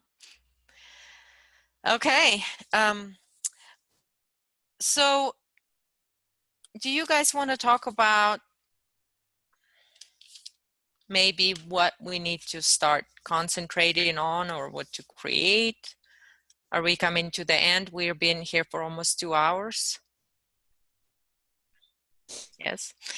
Have I missed anybody? Is anybody else would like to share anything before we move forward? Lily, in the chat, Magdalena is trying to figure out how to open her mic, I think. She doesn't want to talk. Okay. There she goes. There she goes. Is it working? Yes. Yeah. Hey guys, I'm so happy I was able to connect. Listen, I missed 1 hour, so I don't know what did you guys talk about in the hour, but what I would love to add to this whole thing is that what do you think about opening the heart? Because that's my favorite one. Every time I'm working with anything, I really let go through my heart.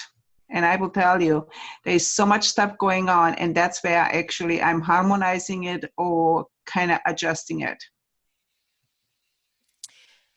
Yes, because we just talk about releasing it through the emotional, which means Exactly. the heart. Yes. Exactly. Exactly. And I think, you know, opening the heart, I was actually listening last night to Steve interview, and he was talking about actually the spirit is coming through the heart. And I said, makes sense. So, and, you know, healing the heart, it's important because through the heart, we are healing our spirit also. Yes. And when you allow it, you know, the energy and emotions, remember when you and I were talking in Denver about the connection between the mind and the heart? Yes. You know, that, you know, the mind is only intellectual, and the mind can come up with a lot of ideas, but the heart is the one that is actually our navigator or our compass, because you cannot cheat your heart. You can cheat with your mind, but you cannot cheat with your heart. Yes, there is actually some, you know, mental programs that can affect your heart. Oh, absolutely. But that's where the battle comes in it. Mm-hmm. But if you align everything, and this is, I think, you know, we can talk about this, that Chris Thomas talked about this a while back, is embodying the soul.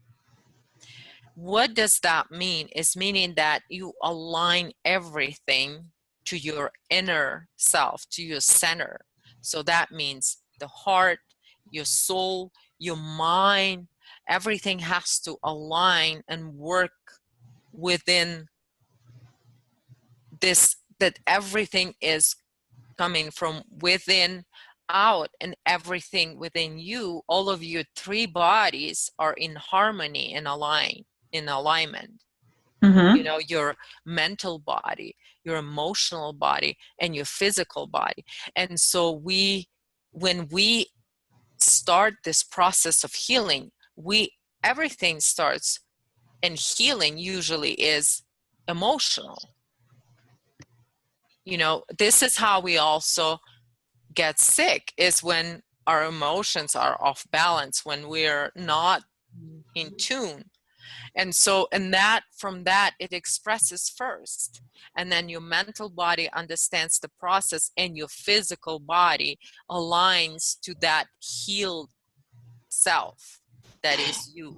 Practically, yeah, working with the elements. It was kind of interesting that, you know, tonight on my radio show, we were talking about permaculture and talking about, you know, working with the system, the same thing with our body, working also with the elements.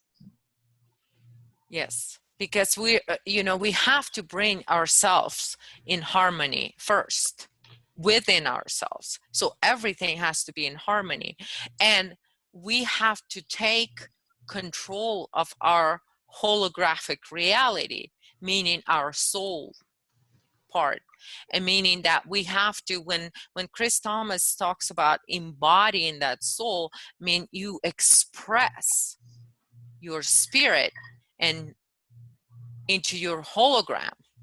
Mm-hmm. So that's how you embody your soul, is you express through 0 point a holographic reality. So this is what we as human beings, eventually, I guess, as creators, this is what we got to do. And that's how we actually harmonize our soul and heal our soul. Oh, that's a great word, harmonize. Yes. Okay. Thank you.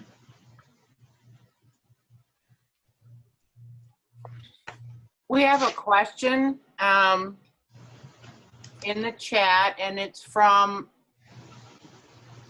Bojana. Am I saying that correctly? Bojane. Who wanted to know, could someone elaborate on the heart chakra versus the heart center?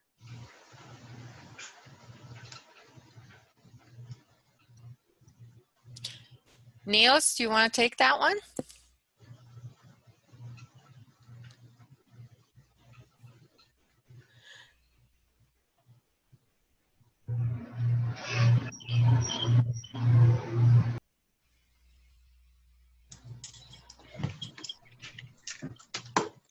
I've lost you all. I don't see you.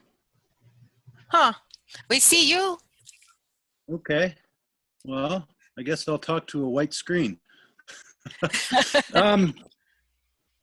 Honestly, for me, the connection that I feel internally, I feel more in my gut than in my heart, if I have to be honest. When I feel the most connected, I feel connected through my belly, and that's kind of always the way it's been with me. So as far as the heart chakra goes, I mean, sure, it's a it's a great, wonderful thing, but I've never really focused much on my heart chakra. I've never focused on chakras a whole lot, as I've never seen the need. If I'm gonna do something creative with myself, I mean, I don't consult my chakras as to which chakra is going to create what. I mean, to me, anything that's going to be expressed through me originates more from my gut and then expresses out through my entire being. To me, I've never been focused on the heart. So maybe I was the wrong person to throw that one onto my plate. Sorry, Niels. Because that's okay. Because I'm the reason why I wanted your perspective, because for me it's very similar too. My gut feeling, sort of that center right here, is the first sort of feeling where where that's coming from. So I have never really been into heart chakra opening or closing or any of that. It's just never been my thing either. So I don't know if anybody else wants to talk about that, but the heart to me is the center of our emotional body as well, because it's sort of a combination, I would say, or unification of your mental body and your physical body expressing. So heart is very expressive, so you can express and externalize yourself through the heart, sort of through the heart energy. But as chakras really don't apply anymore, I think. So whatever is going to happen with chakras, I don't know. That's just, I feel like, and especially we're gonna start this in New Year, we're gonna see a lot of that movement to where we're gonna sort of release that what did not serve us, and a lot of things will start dissolving. And so and chakra system is actually something that we eventually will realize that it was all part of something that is not naturally ours. So that's all gonna have to be released. I mean, eventually we're gonna, as humanity, gonna release all this inorganic belief systems and all this limitations and everything. So that means a lot of religions will dissolve and kind of, fall out of our reality, and the hierarchical system of control, and especially spiritual control, that because that's what it is. It controls our spirit. That's what spiritual hierarchy, the astral hierarchy, is here for, is to control our spirits. So, and as we become more free within our spirit, all of that will start to dissolve. So the spiritual hierarchy will have to dissolve, and it will be, and before it dissolves, it has to be revealed for what it truly was, which is to control us. So if we want to become sovereign human beings, creators of our reality, none of that will serve us in that. So all of that has to move out of our reality and be transmuted. I'd like to share an observation that I had when the question first came up about the heart versus the heart chakra, heart center. I felt very much what Niels had said. I said to myself, I feel things more in my gut. And it seems like that's a recurring theme here. And then all of a sudden it came to me, well, oh, wait a minute. So is it at all? And the thing now about how, because I never did really get the chakra thing either. I always tried to meditate and try to, I don't know, cleanse them, whatever everyone always said, but I never could get into that. And so I'm wondering now all of a sudden if that wasn't a misdirect. The heart is the thing that keeps us alive to a lot, and so maybe that was a purposeful misdirect in some way. I don't know. It's just an observation that came to me when we were all talking about this, because I just thought that was me and I was just weird, but now it sounds like everybody's kind of feeling that same way about their gut. So yes, we are. Yes, we are.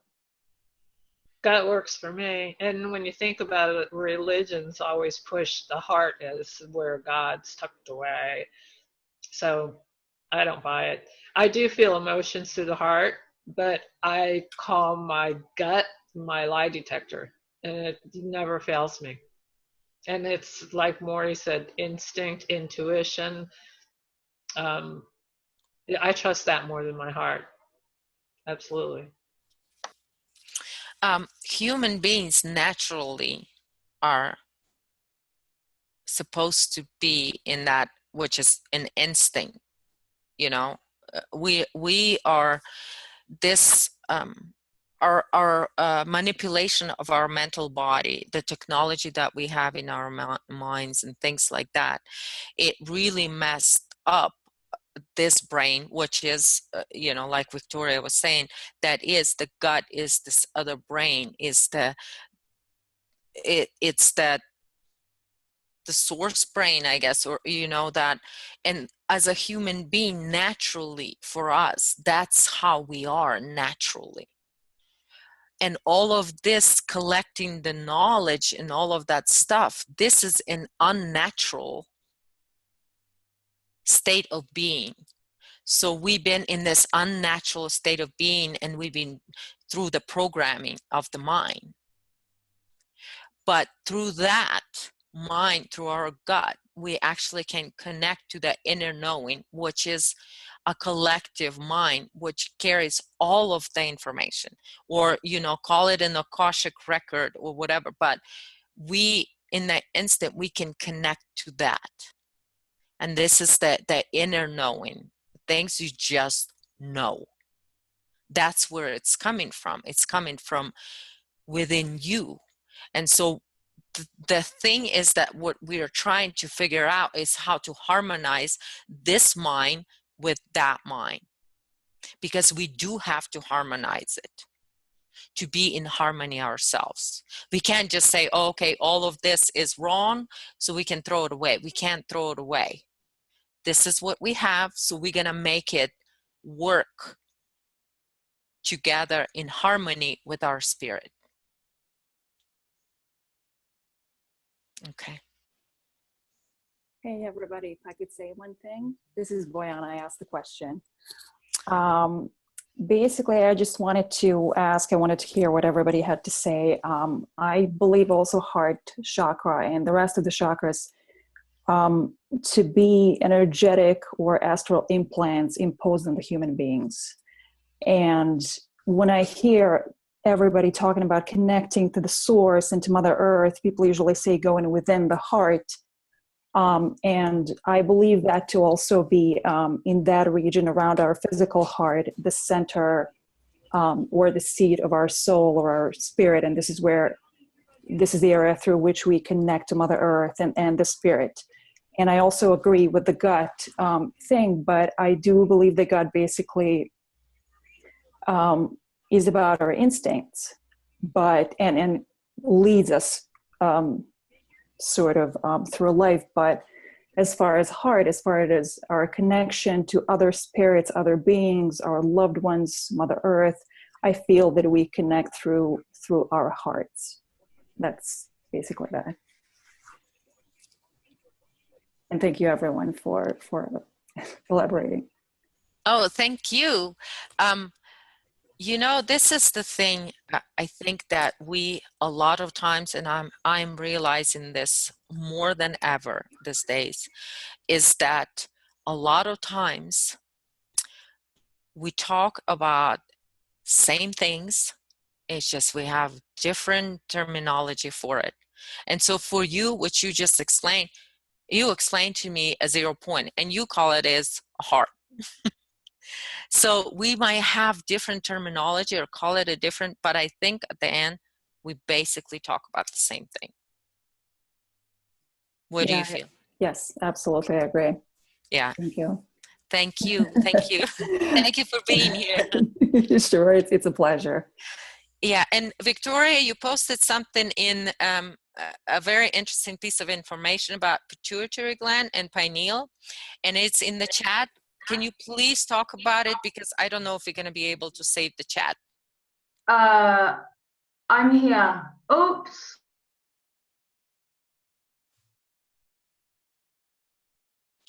Sorry, I did everything the wrong way.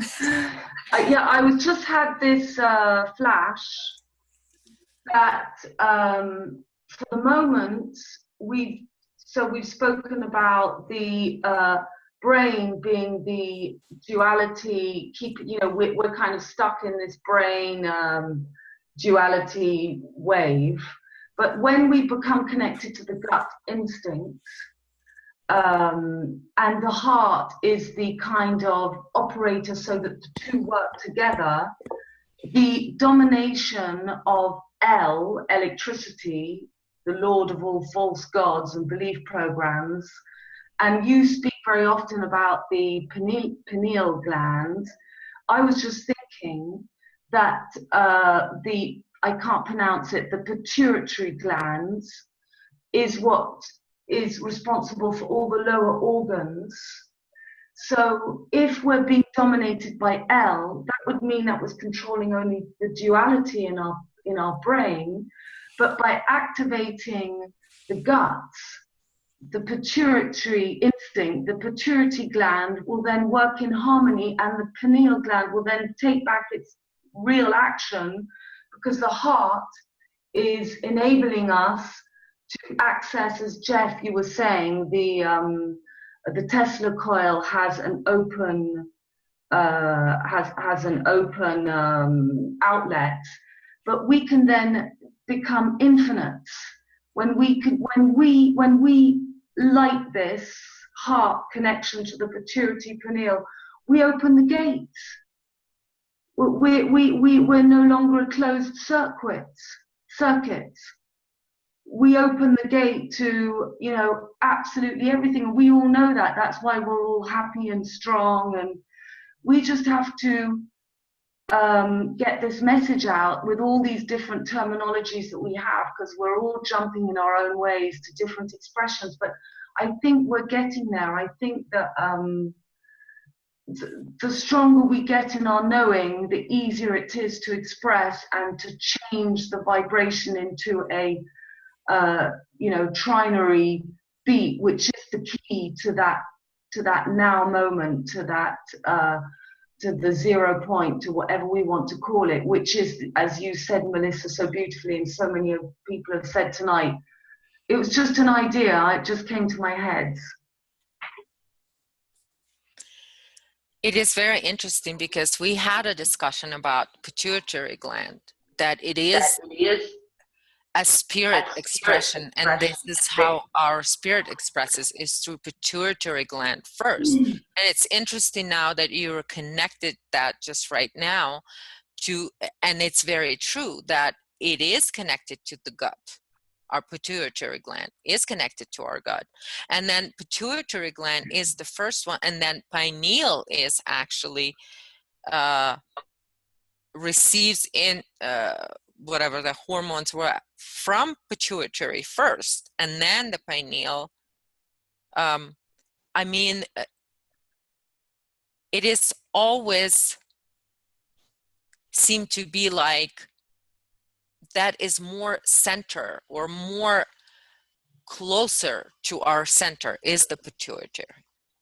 Which could, do you think it could resemble the gut instinct that we're talking about? It's just a question. Yes, do you think that I think by activating the gut, that then activates the pituitary? And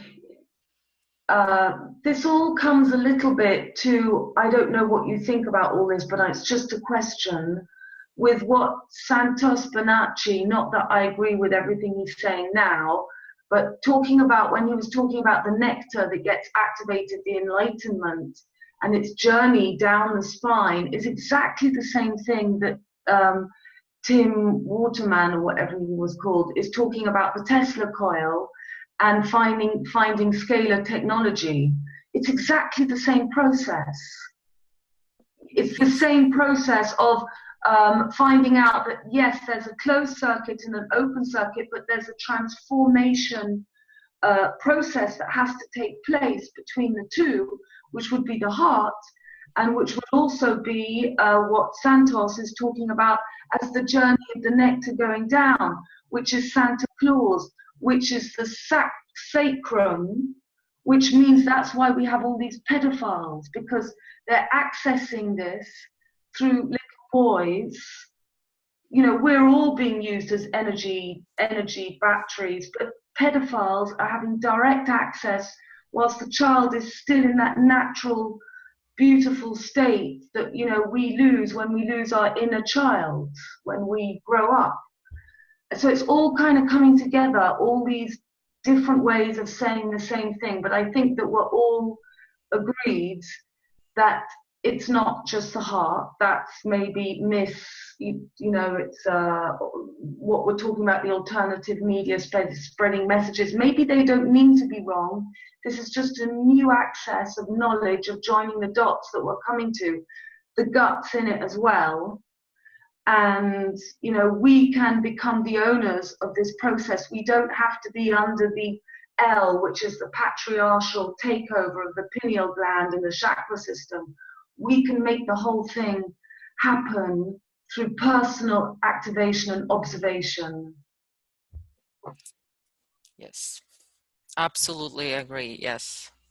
And you're right, that essence is when it's in its purest state, when we're before 7 years old. This is why you were talking about the rituals and all of that stuff, and why children get abused before they're 7 years old, is because they're those entities that possess the people, they feed off of this essence. which pure is why essence. I This is what had, they harvest through the rituals and sexual abuse. and we all get harvested through our own emotional shocks that we've been through to learn to no longer react and stay in 0 point. But yeah, I mean, me seeing the shadow man at 7, that took away my innocence in a flash. And then I had to have repeat processes of that until I decided that I'm allowed to be my inner child. Mm-hmm. I'm allowed to be that joy, as we said tonight. You know, we're allowed to choose to enter that. Yes, so exactly, Linda. That's why all the thing about circumcision. Can you imagine? Can you imagine what those poor boys? I mean, you know, no wonder they turn into psychopaths. How can we do that to children? I mean, I'm sure we don't mean to. I did awful things to my daughter when she was a child. I took her to the dentist. It was a psychopath. She pulled out a whole load of her teeth without anesthetic. But I was a young, unconscious, you know, unaware woman at that moment who'd been through shock, and I couldn't cope. I didn't think. And only later in life I say, sorry, Chloe, you know what I did to you? I actually helped her. Later I found out that that dentist was taken away from her post. And I realized what I put my daughter through. But you know, we do things without. But you're right. Sorry to change the subject a bit, but yes, Linda. I mean, how awful! And it's all coming up, and we're all seeing the things we've done too. We haven't all been innocent in this healing process and learning. Yes, and that fact is that when we have things like I have done that to my son, you know, and I am like you, I'm right now, I'm like, how could I do that? But those are the things that are going to be used against us to shut us down. You know, is the things that we did wrong, you know, and that's what this whole system has control is. They only will be gladly do something and support us in doing this to our children. The psychopaths you're talking about, they support us in doing this, and they say, oh yes, you should do that.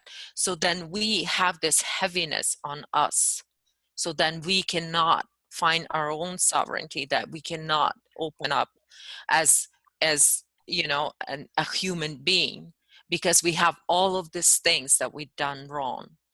But we all, every one of us, have done something wrong. And this is what I'm saying. But right now, we have to take responsibility for that. See it for what it is. We've been fooled, and we played part in that. We did this to our children. We are the start button. We are the off-on button. I just thought of that tonight and how it works. And as we know, all the Vatican and the UN and our computer, the on and off sign is when we're an open, unconscious battery. But we can take back that openness to get the earth timeline and to reconnect to spirit. And we don't have to be victims. Yes, because we have to step out of that victim and victimizer, because a lot of times when we're victimized, we just want to run into other direction, and we just want to victimize other people and become the victimizer. And that's not the best choice either. But being in that neutral center 0 point state and say, yes, this is what happened, but I'm taking responsibility for it, and I'm going to transmute it, and I'm not going to. And now I'm going to say to those that listen, and like my friends that have children now, I'm in their face and saying, I don't want you to make same mistakes I did. Me too. So Me too like on with that one, friends Lily. and people that were close, and now all of this, and again this 2016 more revealing. So this is a collective level revealing something like this, a subject like that. This is a collective revealing. So now we can recognize it for what it is. Let's say the circumcision here, what it is, and then we look at it and we say no more, and we stop that. And this is what we need to do. And what's happening to the Syrian children in Palestine, and just everything and all the injustice. Yeah, we have to stay strong. It's very difficult. I've just come back from England and I didn't realize that it had got so bad. We've got a lot of putting the stone in the water so our ripples go out, all of us, and keeping in center point, learning how to once now we can stay in center point, we can speak up, yes, which is fantastic. But it was a good test for me in England. I realized a lot of things I'm not good on yet.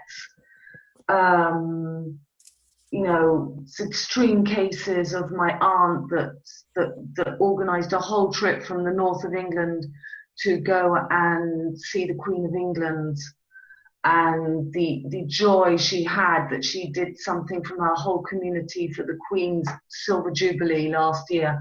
Little things like that, we just have to have the compassion and love to take it from her angle. and not to get upset, and just to see what a beautiful thing she did, getting all the children in the village to paint and decorate. And she got a whole boat from the Lake District down onto the Thames so they could go past the Queen in the rain.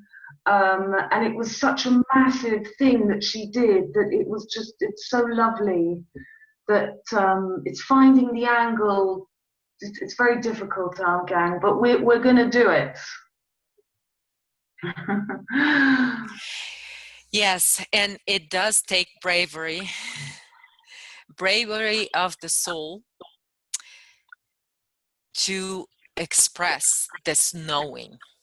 and I've said this before, I think, you know, that people will throw some painful words at you and things like that, because people are so attached to all this nastiness, to this matrix stuff that only takes and takes and takes, you know. And it's not easy to speak up, but we have to. Who else is going to speak up for humanity if not us human beings? Who? Is aliens going to come and help us to take our power back? But we can do it with humor. You know, I've been thinking of doing things like dressing up as a chemtrail and running through Barcelona. But you know, we do have to be fun. I'm so ready to be completely silly, and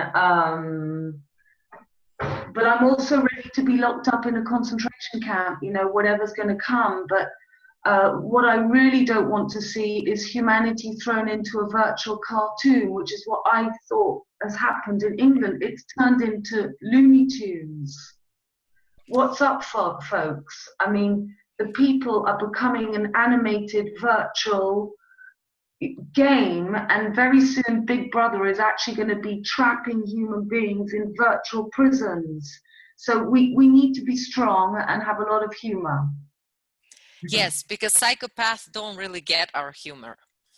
No. But we break the whole system with it. Yes, it's very important. I agree with you about the humor.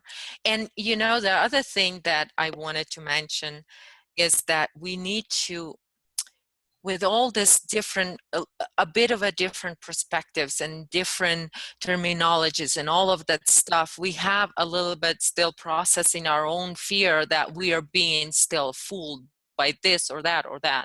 And so I say, okay, let's not concentrate on that, and instead let's unite in that which we are all agree on. And let's start with something very basic. Okay, we can start with something so basic that we all, as human beings, we all want to express the love. And let's that be what unites us, and then we build from there. Because the one thing that I feel like they cannot react fast to is how quickly we can come together, find that what unites us, and build so quickly on that. We've done that in the past, and we've and right now we can do that. And this is what I really would like for 2016, is to start actually connecting with other human beings and connecting on that we all want, something that we all want to express. And then in as many of us as we can get into unite and agree on something that we want for humanity, then we'll build from there. And we can do that because we're recognizing that it is in our hands. This is a whole different timeline that we are creating in the now moment together with our mother planet. We're doing this with her, and she is doing it with us, for us. So I know that we have somebody else that wants to talk. I think it's, who was it? Amber? Amber.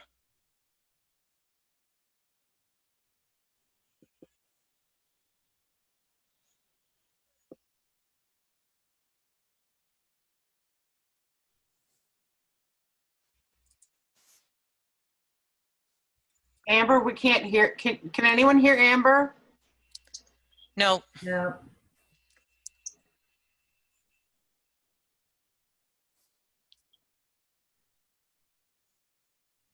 Your mic doesn't appear to be muted, but we still can't hear you, sweetheart.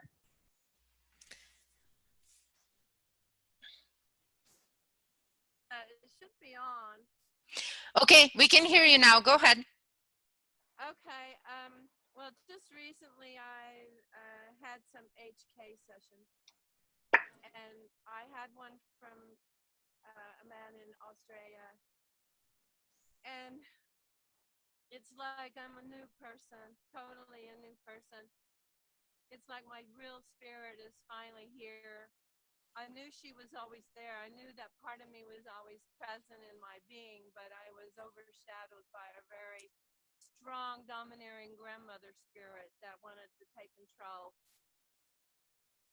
Anyhow, since I'm processing that, I'm still like going through, I'm trying not to analyze anything, but to just feel it all in my heart or in my gut. And for a while, I have known that to really make a difference is I have to do this all by myself, inside myself, with the Mother Earth energy to help me.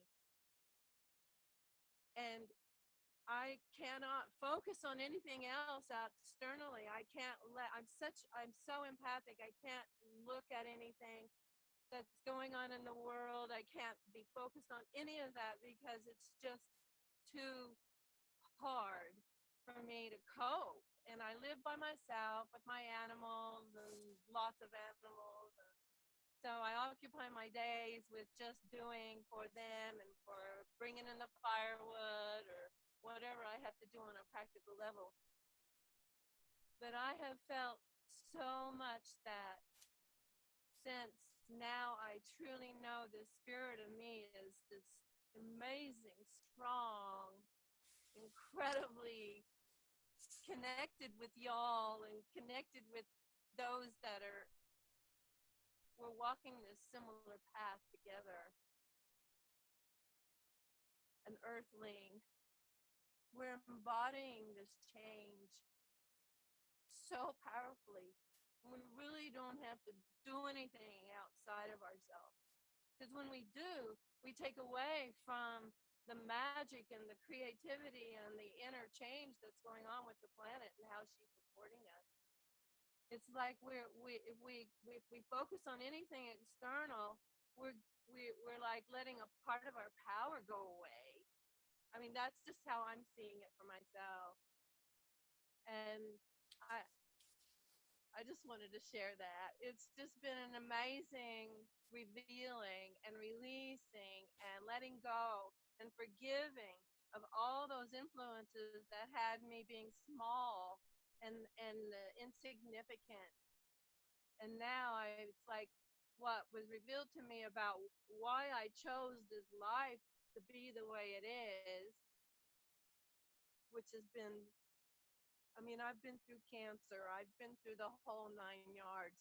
I've had everything inside my body taken out because I was tricked into playing into that distortion of the divine feminine. And I mean, I'm shaking because it's just so, it's the first time I've opened my mouth about this. So Yes, we endure a lot of this manipulation. And I thank you, Amber, for sharing that. I know it's very personal. And the things that that our human spirit has been through with all of this, and see it for what it is, like we just talk about some things that's been done or things that's been encouraged to us to do to our children through religion and other beings and energies that told us that they looking out for us. so many lies, so many distortions. Oh my. And to see it now for what it is painful. But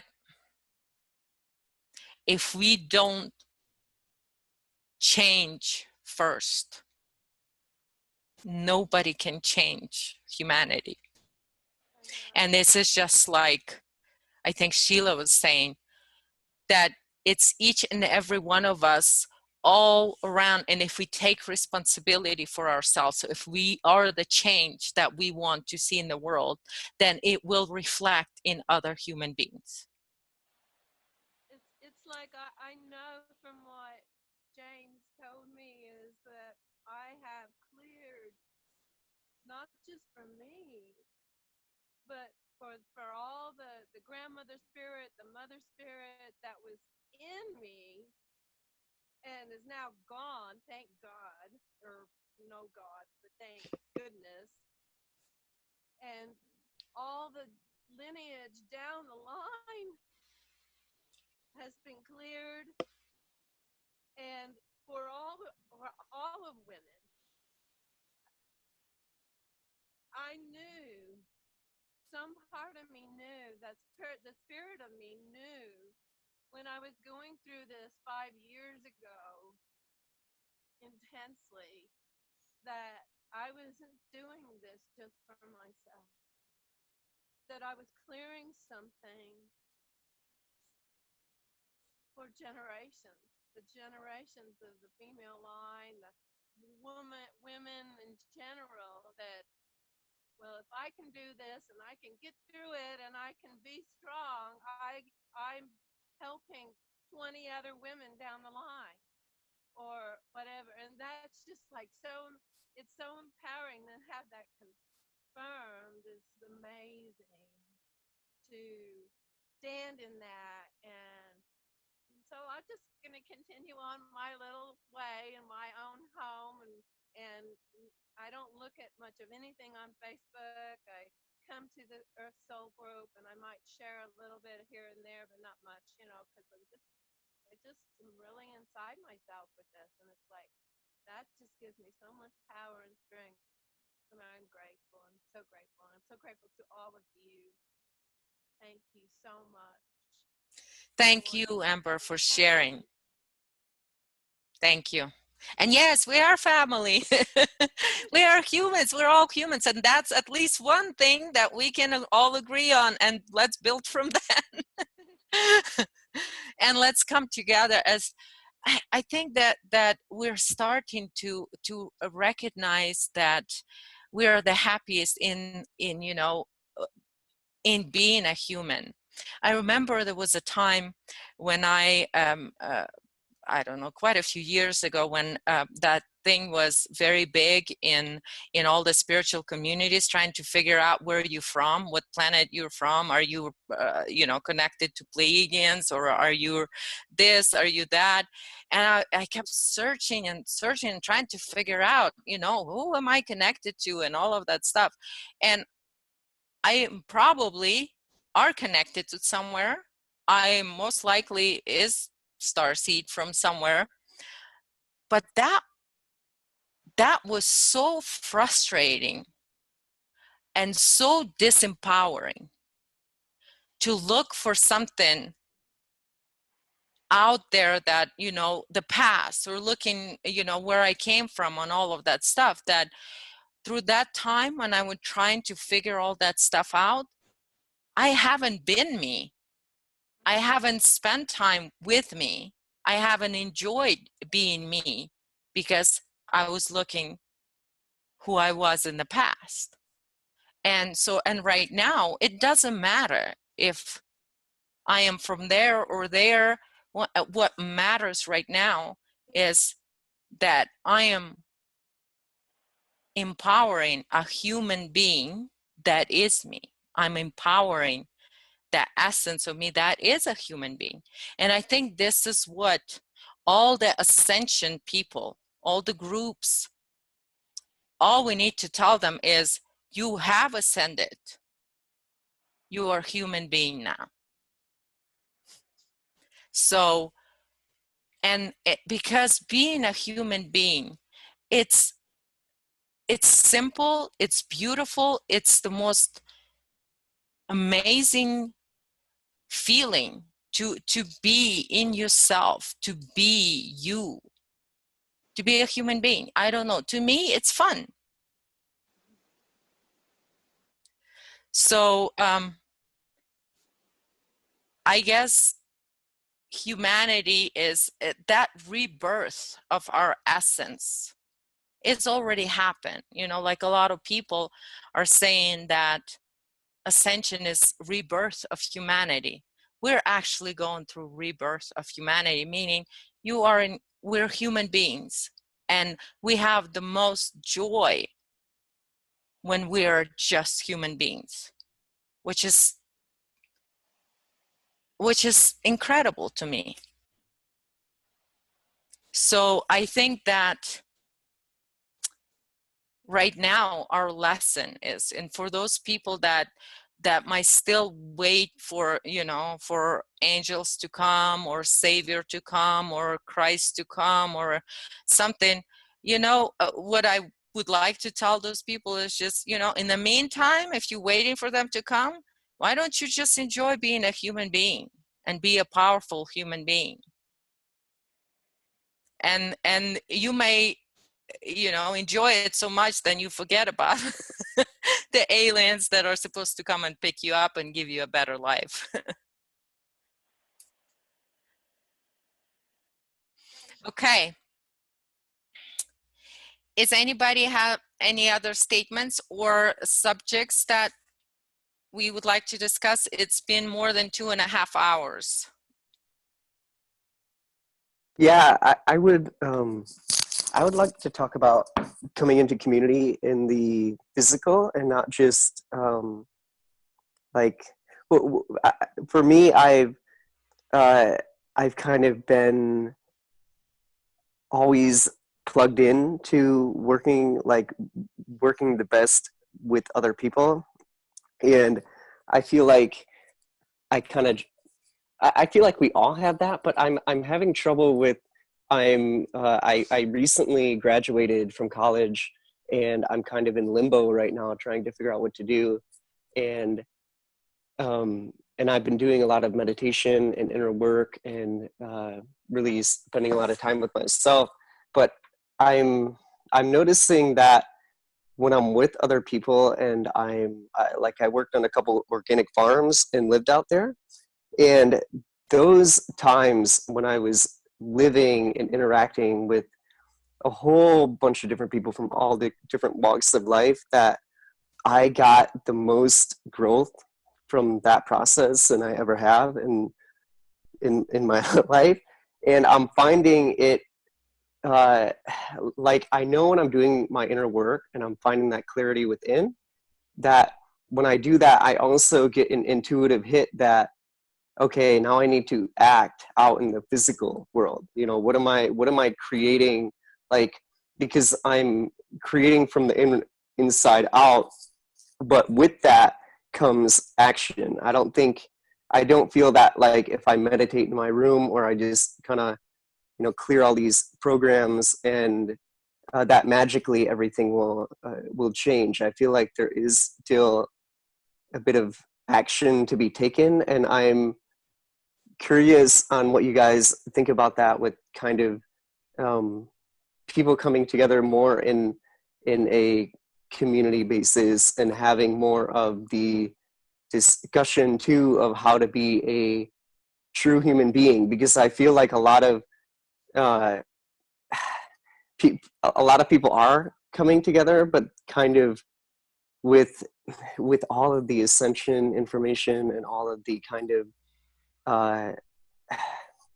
I feel like what we're talking about is critically important, and I guess I'm wondering, like, how do we get this information out to more people, but at the same time, how do we really bring people together? Because for me, I'm deeply empathetic, but if I don't watch the news and I don't look at these things, it doesn't really matter, because I can feel it vibrationally. Like, I can feel it no matter where I am, and I know that I need to act on something in order to change that. And it's always the inward reality, but now I'm getting to the point of feeling more acting on the outward, and I'm having kind of confliction with, like, how to actually go about that, or what everyone's thoughts are on that.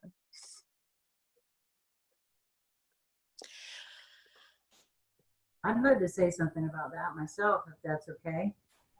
I'm kind of with Ryan on that, in that I've been feeling that exact same thing.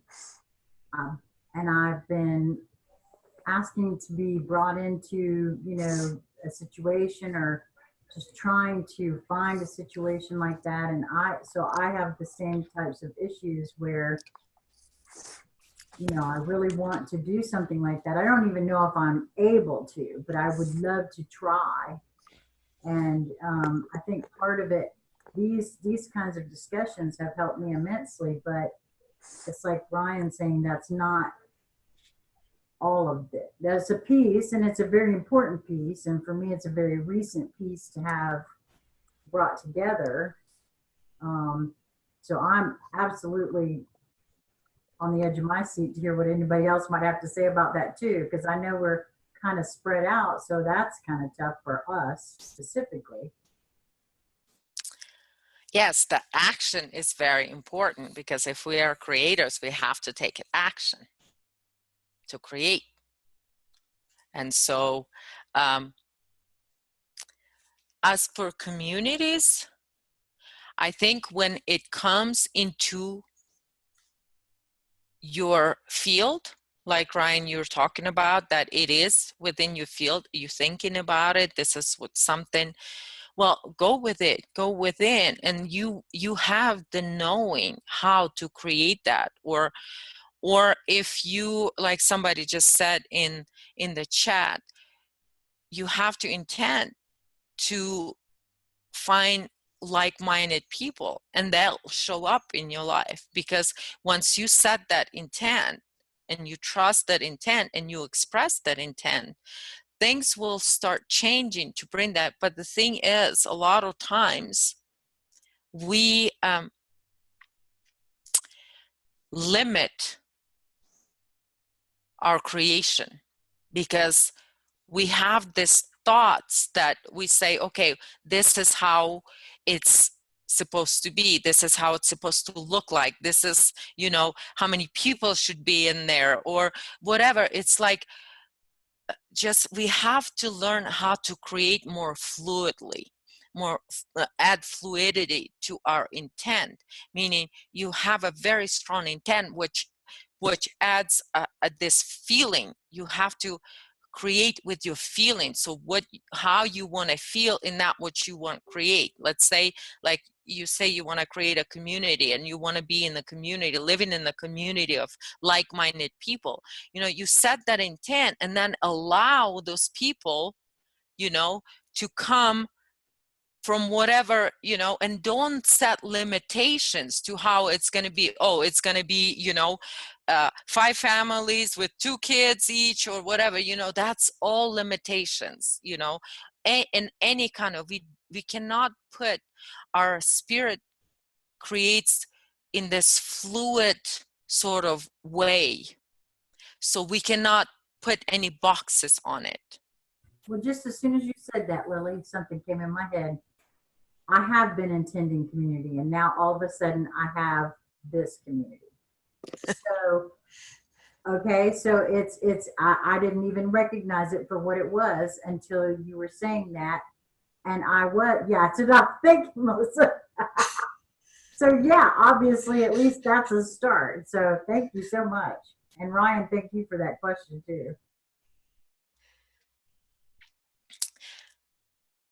And I think that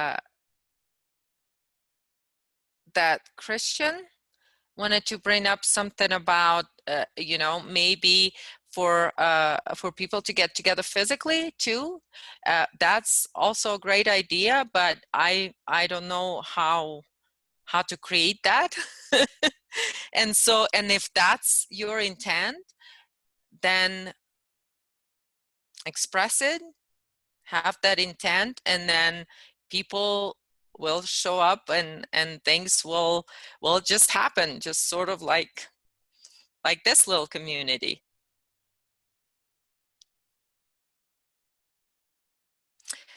Yeah, okay. I was meeting up, definitely, you know, coming together in the physical as, like, you know, I went through my own little spiritual awakening. I got through like the kind of the same way Ryan is, maybe, where you just have this intense amount of energy that wants to put itself in a loving place in the physical world so that you can stop living, you know, the things that you now know are bad for you. And I've been struggling with that. You know, me personally, is I keep finding all these really cool people virtually, and it's just like, at what point do we actually, you know, start putting that into the physical together? Because, you know, there's so many people that are still sleeping out there. It's hard for the few people that are awake to actually get together in the physical. And I know there's like a couple movements out there like Thrive and other ones where, you know, they are trying to get together and protest, or, you know, get solar panels or certain things, or people living, you know, both in the spiritual and physical. You know, I'm just trying to find where's the place or the group that's, you know, really out there doing that in the physical, because we can talk about it all day, but it's like, until you actually, like you said, put the intention into it to manifest it in the physical reality, you know. I have a bit to say about this finding people and getting together with people, and that is that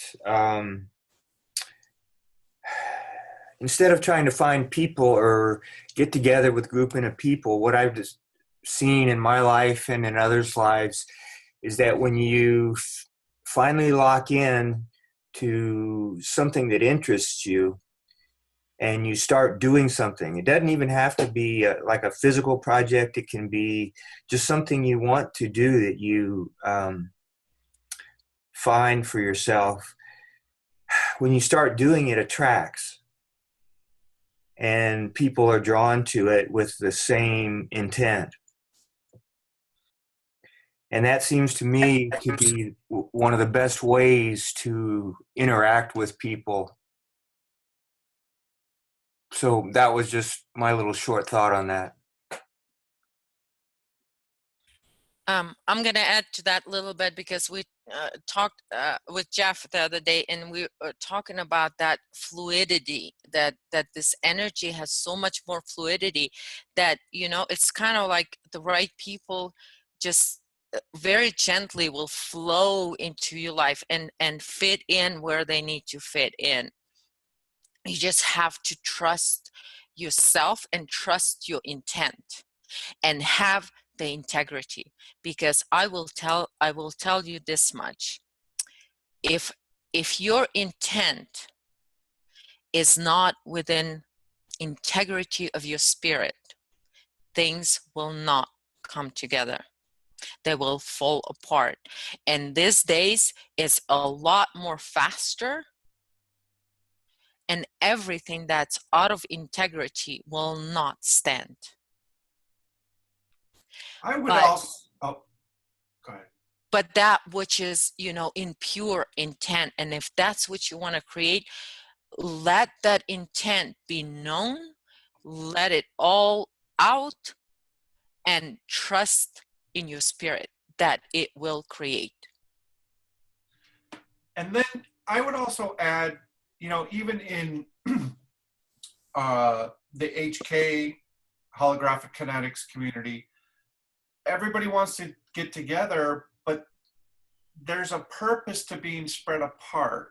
And every time people try and create a new system in this paradigm, we kind of see it implode pretty quickly. I mean, and a perfect example right now is CCN. So maybe we're supposed to be, you know, spread apart, but we do need our small little connections. I just think this paradigm right now is being torn down. Institutions, I mean, everything. Like Tom Clearwater says, down to the individual level. That's my thought. Yeah,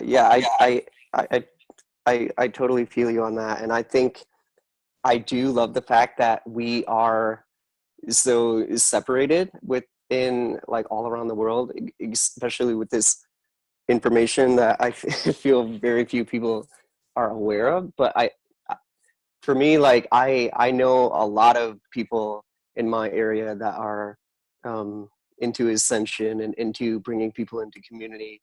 And for me, I guess it's just, you know, trusting the process and knowing that it will unfold, but like sharing this type of information and sharing, you know, connecting with your spirit and the importance of that, and instead of kind of falling into the, you know, what did your tarot reading say, or what kind of crystal did you buy, or like, you know, we can't wait to, you know, be in the fifth dimension. And like, I never quite agreed with any of that anyways, but it's like trying to find the best way to make the fundamental importance of, like, you know, none of that really matters, and all that really does matter is, you know, what are we looking for? We're looking for peace and happiness and connection, and you know, fundamentally we can only find that from within, but we can help one another and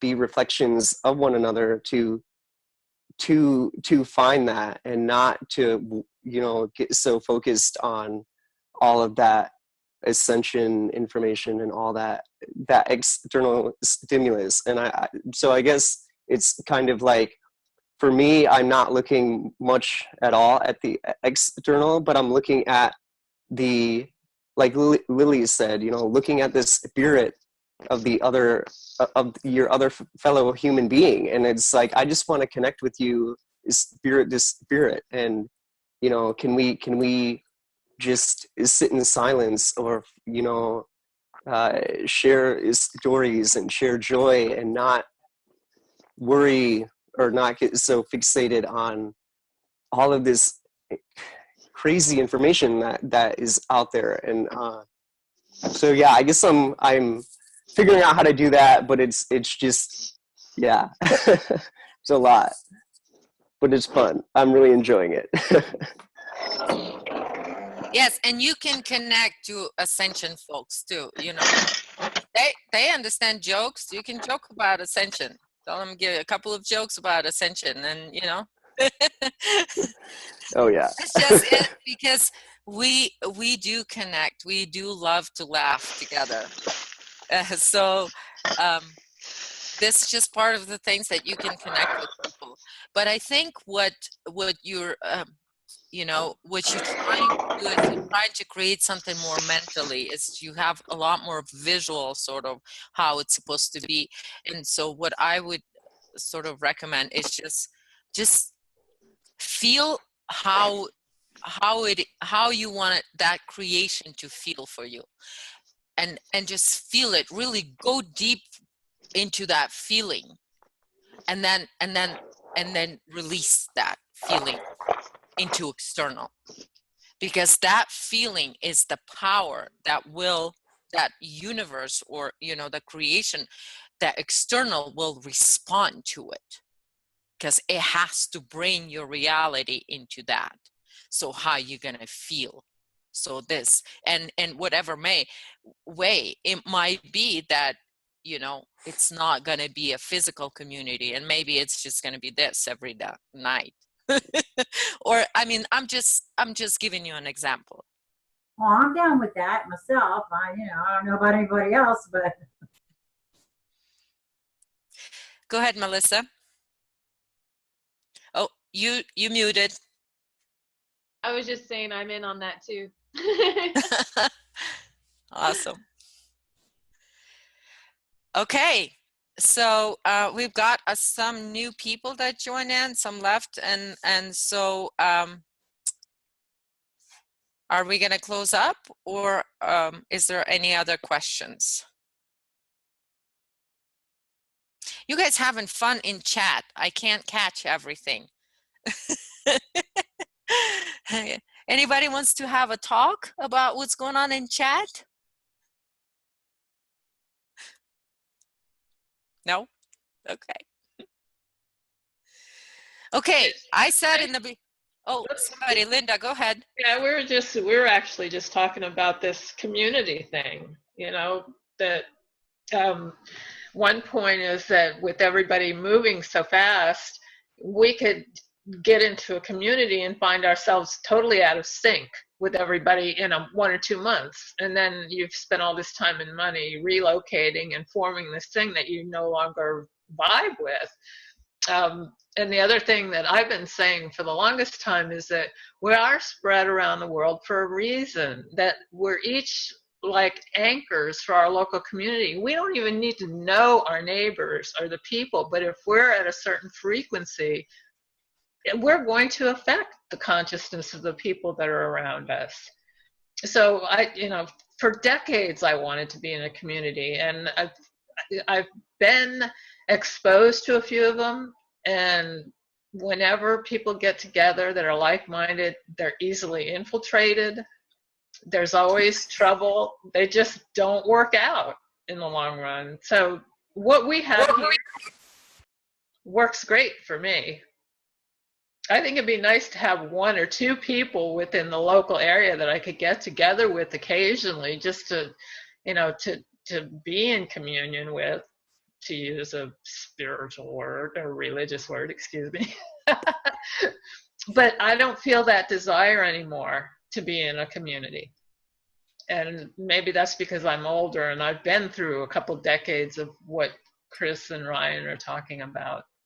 But that's basically what we were all jabbering about there, Lily. It's obviously a hot topic. Okay. Okay, anybody else would like to make any statements? Yeah, just some closing thoughts on that. And thanks, Linda. It really helped me bubble down here, that everyone kind of is in their own place for a reason, and, very true about, us putting out frequencies, and even if we aren't talking, it's still changing, our environment around us. And again, for me, it's just a frustration of not being able to talk with like-minded people like we are right now in the physical, you know, for that emotional support, or maybe just to think of these bigger ideas, like, you know, maybe actually like building a, like I said, like a physical community where, you know, but what I'm realizing more and more is that, you know, everything is going to come together, like, you know, when it's supposed to. And I know since I'm thinking of that, and that's something I want in my life, I think it will manifest, you know, when it's supposed to. I just kind of feel like it kind of goes into my sole purpose of like why I'm here on this earth is, you know, kind of being like a foundation in a way, in the physical way, you know, to actually go out there and help people and, you know, let the awakened know that they're not just weird or thinking oddly, that, you know, they're actually just seeing through the lies, you know. So I just want to thank everyone for all your comments and support. Well, thank you, Christian. That was, you know, thank you for speaking up about that. I'd like to add something to that, Lily, for okay, go ahead. And for Ryan, actually, because someone had said in the chat, and you know, in my case, I kind of now I hear what Linda is saying about that, and I think that that might be my case. So maybe that's why this presented itself for me. But Ryan, you and Christian both sound like younger folks, and maybe going out to even start your own meetup or something, looking for folks that are thinking along those same lines. Someone had mentioned that in the chat, and I thought maybe I'd offer that up because I've found a lot of different things through meetup. Nothing quite as wonderful as what we have here, but you know, just to try to at least find some folks that are interested in the same thing that might be a resource for you all, because it would be a local thing.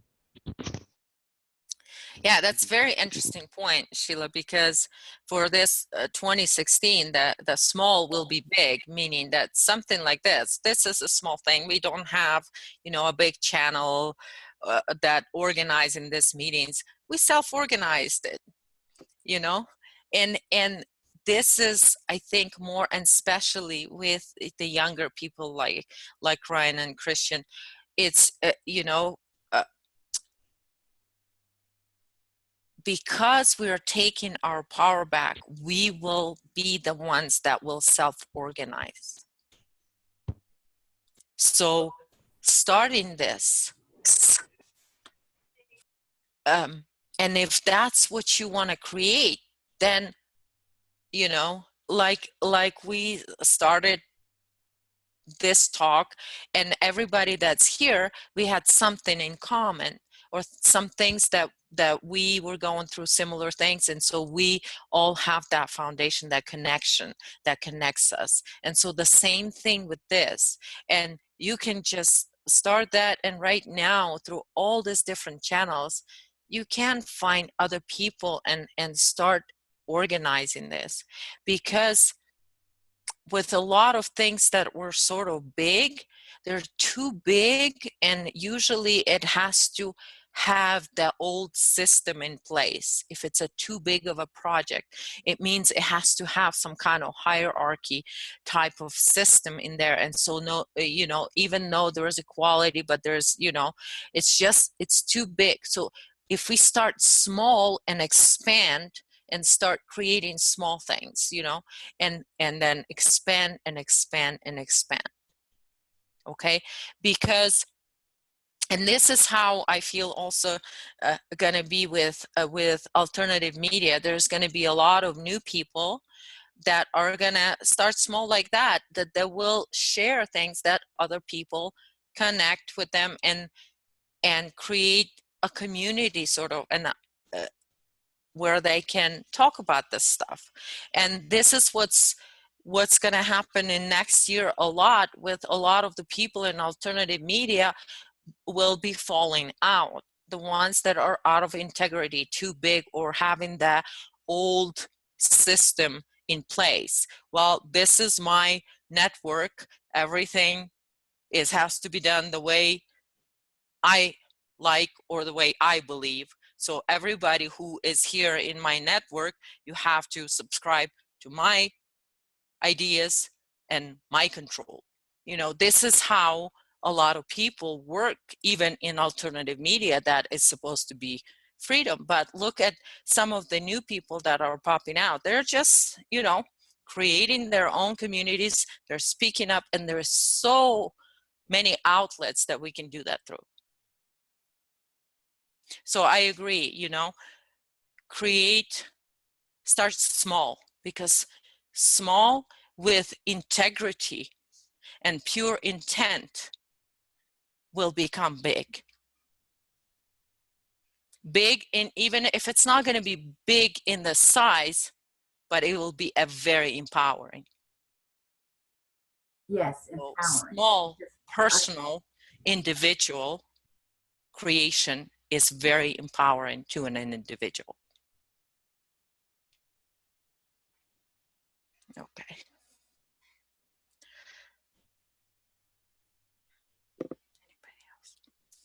Okay. Well, I said on the beginning I wasn't going to talk too much. It never works. Yes, we're going to wrap it up. Linda's saying, let's wrap it up. Well, before we go, Lily, can I just, I put it in the chat a couple times, but I do know that it has been going a little fast. I'm going to have a campfire chat tomorrow night. Very similar to this, and it's all very same kind of topics and that sort of thing, as far as it's not like we start out with a topic and then, you know, go, and actually I stole the name from Mari, God love him. So it's going to be at 8 p.m. Eastern Standard Time tomorrow night, and I have the meeting ID. It's a permanent ID, so you just have to click on your Zoom and then enter in this meeting ID. If everybody's ready, I can give it to you, or it'll be posted. Yes, and you know what? We're going to share it in our Soul group. I can, sure. Yeah, just go ahead and post it, and this way, you know, everybody that's here will see it, and they'll have the number, and that would be great. And this is just wonderful. See, that's exactly what you're doing, Sheila, and it works. See how beautiful it all coming together. And I mean, Victoria, we would like for you to speak up more as well, and you know, and Melissa and everybody in the group, you know, let's be fearless.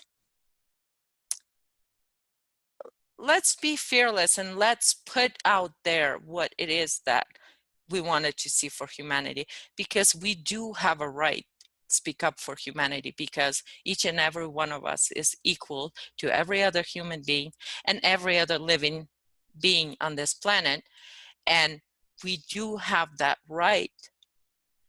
And now we have the ability to speak up, because you never know. There's so many people right here in this group.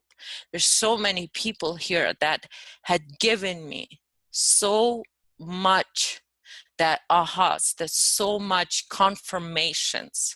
So it is important. And if I never talk to them, if I never speak up, if they don't speak up, I wouldn't have got that. So I am in a lot of gratitude to those that have the courage to speak up. And I always encourage everybody to speak up, because if we don't come together, if we don't find that what unites us as human beings, and if we don't value that what unites us, how are we going to change things on the collective level? And I've been talking about how, you know, we are moving into that collective level healing, but it starts with us. So we have to become a group, a united. So humanity has to unite and become together. So even if it's something simple as we don't want to express an opposite of that what we don't want. We want to express our fresh, new, raw, open that what is just in the now moment, that first thought, whatever it is, trust it. We have to learn to trust our human nature, because that's the only thing that will keep us strong. Because if anything, if we look at our history and what the control system did, and I'm talking about physical level control and a spiritual level control system, what they did is they belittle us to the point where we don't have any powers, but yet we can regain that so quickly, and we can empower ourselves. And I think 2016 is going to be a great year for that, because yes, it is a release reveal year. We're going to release a lot of this painful collective things. So watch out in this year. There's going to be revelations or reveal or things that are going to open up for what they are. So the truth about it, it might be painful and everything. So for that, we have to be prepared, because we know it's coming. And for us to release that from our collective humanity, we have to look at it and release it and move forward. So we have to have that spirit strength within us to move forward through all this, because we have the ability to see things for what they are through our 0 point, because we perceive reality in a different way. We are on a different timeline. So we need that strength, and we need each other, because we are moving into collective levels. So there's a lot of that. So yes, it's going to be chaos and some very painful things that will be revealed about groups, religious groups, countries, things like that. And we have to know, because we already know that all of our power is within our human self. It is within our spirit. So we have to rely on that strength to go through this time. Because next couple of years, not just 2016, it's going to be very difficult for collective levels.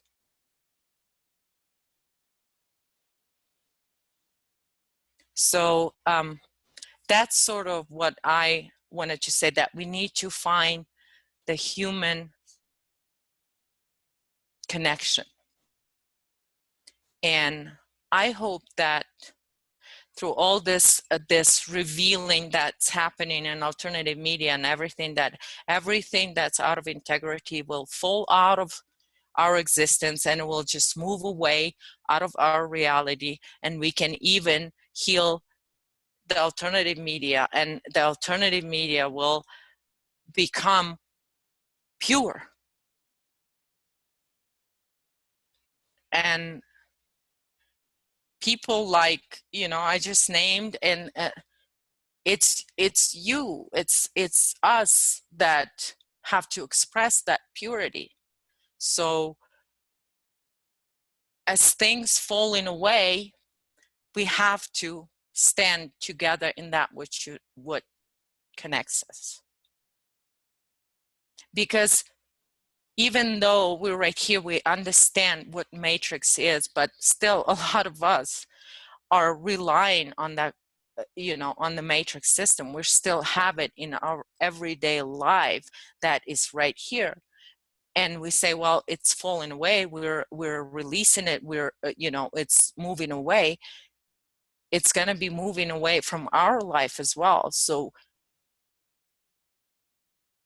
our life's going to be changing first, because it starts with us. I don't know if I made any sense.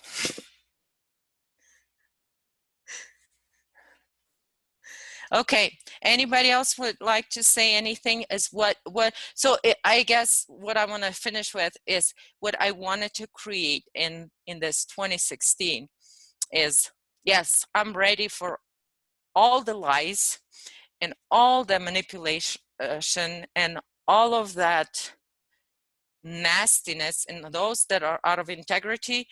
It would be nice if they can all come together and just reveal themselves in 1 week, and then we're done with it. I would like to be done with it.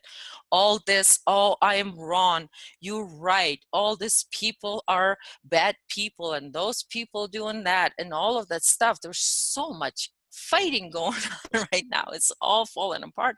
It's like, wow, in this time when humanity is trying to just grab on to that self-empowerment, this is what is happening. It's just fighting, and so much negativity. And so let's start creating the unity, connections. So for me, this is what I would like to see humanity to step into.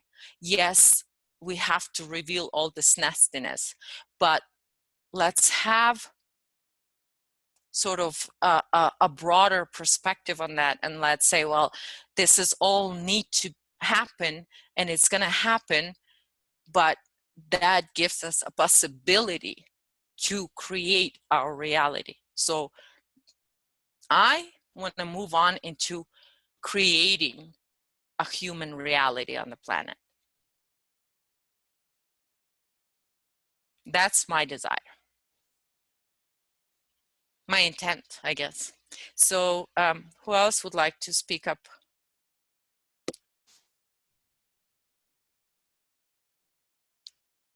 Yes, dissolving does not, it's transmuting, it's not eliminating. So transmuting energy. So the one thing that I want to add is that how to deal with the dark energies, and how we have to find that strength within us to face it, but we can't get rid of it. And dissolving is transmuting and changing ourselves, so our own darkness. And the road within is not, you can't avoid your own darkness to go within. And so yes, it's not all, roses and rainbows, but I say bring it on. Let's get it done. Let's move on from all this, I am against you, you're against me, I'm right, you're wrong, and let's just express pure love, which is source. So if we are source connected, so that basic that we can express is love and compassion. But that doesn't mean, and again, somebody said that I think Ryan said that a lot of times it's very hard to express that love because people are, they're program controlled or whatever, and they'll use that against you. I've experienced that personally a lot of times, but that should not stop us from expressing love, source love. Because people will still try to use that, and they'll try to, do all kinds of things and try to control you because they think if you express love towards them, that means, they have you. And then they can control you. So, but I think expressing love and compassion, just pure human love and compassion and understanding, is what I would like to create for myself. And I just wanted to add to that when we are in the present moment and we are residing in our natural state of being, our true divine essence, which is love and compassion, then it's like everything is just so easy. It just coincides with everything that you're saying. You know, all of our power is right there, and it's effortless. It's not something that we have to try to do. It's something that we literally allow to flow through us. You know, it's just this energy that, like we were talking about the fluidity of water before. You know, it's just like the fluidity of the breath, the fluidity of this divine essence that is us. If we just allow it to come from within outwardly, then we'll be in alignment the entire time, and we don't have to do anything except just be. Because we are the ones who are feeling that love. We're just letting it, and we're the ones who are feeling it. So I know that fake love, it's like, you know, energy, you give your energy to somebody else. This is not, you're just expressing. So you are the ones who feeling all of that within your body, within your mental body. Everything is feel when you release that source love out and express it out. Thank you, Melissa. It was beautiful. Christian, did you want to ask Lily the question that you put in chat? Yeah, I just, you know, I'm kind of onto like, you know, the conspiracy part of, you know, the subliminal messaging and, you know, numbers and colors and then manipulating that into our psyche. And I just noticed like a lot this last 2 months, especially, like all these kids barfing up rainbows on their Instagrams and like them keep using, you know, saying the Hopi rainbow bridge and like all these rainbow bridges. Like, I just don't get what's the subliminal in that. And if anyone maybe knows like why they're doing that with, you know, the rainbow specifically, because it's such a pure and awesome thing. And maybe if anyone could allude to anything on that further. I have a suspicion. I don't know that it's a fact, but I have a suspicion. I know a couple of 20-somethings that, you know, it's that their thing has been all about. It's a combination. Apparently, it has to do with the LBGT movement, but then I tend to feel that it's a pushing the ascension or the whole new age thing to a different level. That's just a sneaking suspicion and just an intuition, but that's it. Okay, yeah, that sounds more like what I was thinking, is it's leading just towards the ascension. It just weirded me out because, you know, the rainbow is like such a beautiful, awesome thing. And like, no matter if you believe in the chakra system or no system at all, it's just, you know, it's the rainbow. But I was doing some research and digging on it, and it was showing how, you know, they're pretty much just like taking like the flower of life and all these pure, real things and adding onto them, you know, are twisting the words of them so that it has like their, you know, hypnosis, psyche, weird stuff that they do, you know. But thanks for elaborating on that. I think, you know, you're probably right too.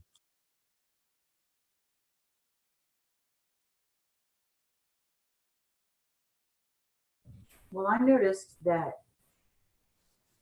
almost anything that those of us that are trying to take responsibility for our lives and heal our shadows come up with or bring out into the realm of the minute we all share something, it's in the collective, so to speak. And there, I believe, my current philosophy on it is that there are those who can, for lack of a better term, read that. And then to try to counteract it, they come up with these memes and, you know, and try to either co-opt it or pollute it in some way and use it for those that maybe are either just starting to wake up and realize something's not right, or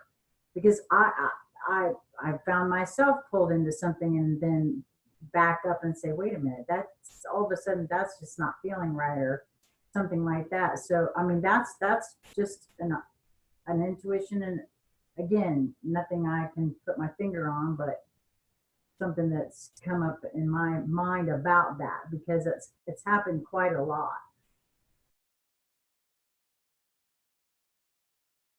Yes, you're absolutely right about that. You know, that once it goes into collective, into our mental body, then the astrals have access to that, and then they try to reverse it or twist something so it works for them. So there is a spell sort of things that puts, that's what subliminal messaging is. It's programming. Right. Well, and Christian just put a thing he typed something in the chat that said that he gets scared when they use, and that's exactly the point, Christian, in my mind. There, you know, especially for those of us who think we're on the right path. I was dealing with this not that long ago when I thought I was doing the right thing, and then something that felt like programming was coming up, and I got scared. And I think that's exactly the point, because if they can pull you out of the power that you're finding for yourself and throw you into confusion and fear, that's the goal.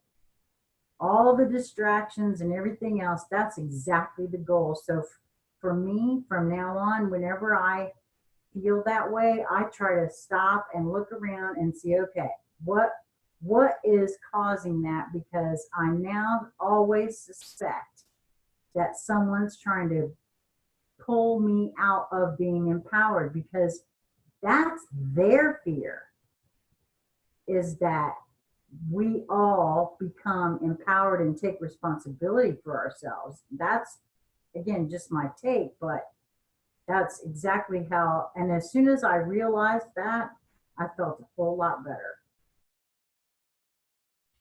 Yes, they're most afraid of us humans. So I'd like to say something. Joe. I can't hear you though. Lily, you're mute. Yes, please, Sojo, please speak up. All right, I'm gonna throw a monkey wrench into and go in a completely different direction, because I want to know. I have a real hard time with abstract things, and all this is so abstract. You know, anyway. My question is to the room is, what about all these people who have found victim of this action, and they die before they get healed, or they get to, where are all those people? Do they get a chance to, we're here now at a time that we can get in on the action, as it were, to become free and become creators, or whatever our end results is. What about all those who have died already and or are dying? Where do we go when we die? I mean, do we get a chance to become like what you're trying to achieve while you're alive?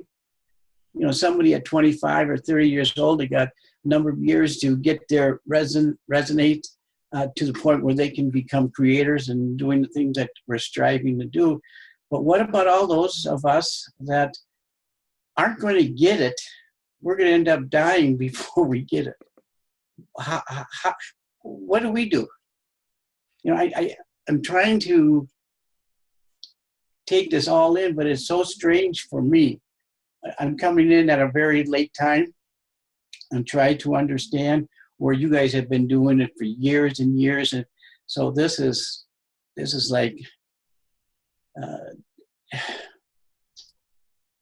I'd love to respond to that. If nobody else wants to take it real quick, I can give you my opinion. All right. Because I mean, my thoughts so far, and I'm sure they will probably change, but I grew up in the church, but I could not get my mind around the whole idea that if you didn't do thus and such and you died, you were going to hell. I can't get behind that. And I never could. And so I don't feel like, I feel like that's a whole savior program issue, that it was used for power and control. And as such, I feel like I feel like I'm an eternal being, and this is just a portion of my journey, if you will. And if I were to go before I learn everything it is that I wanted to learn or whatever, I feel I get to do it again, whether it be in this form or another, I don't know, because I believe in all possibilities. And so, I mean, because I feel like that's another fear tactic, religion, of course, and all of those things. So I used to worry, oh gosh, I'm not going to get it and what's going to happen. And, you know, everybody's getting into their chakras and I can't figure it out, because now that I've given up the religion, what do I do? But I don't feel that anymore. I don't feel like there's such a... Oh, okay, that's part of that's not where I'm going. I'm trying, I'm trying to explain or clarify if whatever's going to take place, and if we die and go, or whatever happens, if it's already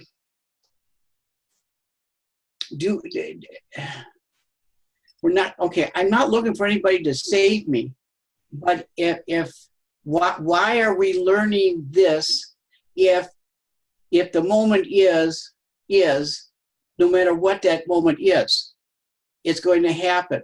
So we don't have to really do anything, because the moment is the moment that will take place, if that makes any sense to anybody. And so what we're trying to create now is that moment right now, each moment as we go along. Well, then we don't have to do anything. We just do our moments. and if we die, then that's our moment. And at the other half of the death is the other moment. We're there. We don't have to do anything, do we? Nope. That's so simple. Come on now. No, I mean, you're absolutely right. And I think Christian actually has something to add to this question. But I'm going to quickly say it's the recognition of the spirit, and then giving control to yourself. And then your spirit has all the knowledge, all the knowing. Okay. So it's releasing the overlay, you know, so disconnecting from overlay on a personal level. And that's all you need to do is just drop into your spirit, drop into your center, your consciousness. And that's it. Okay, but now there are people who are not waking. I used to say, they always say that they don't even know they're coming out of the rain because they don't recognize the rain. So if they're out in the rain, they don't know it's raining. How can they come in out of something that they don't recognize in the first place? So if people don't recognize what we're talking about or what you're talking about, because I'm still learning what you're talking about. If we never come to that, do we have to come to where you're at? If we don't recognize it, and if the system is preventing us from interfering with us to activate what we're trying to do, I'm trying to get my hand on, or a handle around what you're saying, because there are people, many of us, that don't quite understand what you're saying. And if we can never get to that point, where does that leave us? It's like if somebody goes into my head and changes my whole system, where I'm no longer a normal person anymore, am I just stuck there? Am I one of the collateral damage persons that, am I going to miraculously come out of this and be okay, even though I don't go through the processes that you're suggesting that we go through into, you know, The process starts with your intent. okay. And Well, once if I don't have no intent. Well, your intent is to,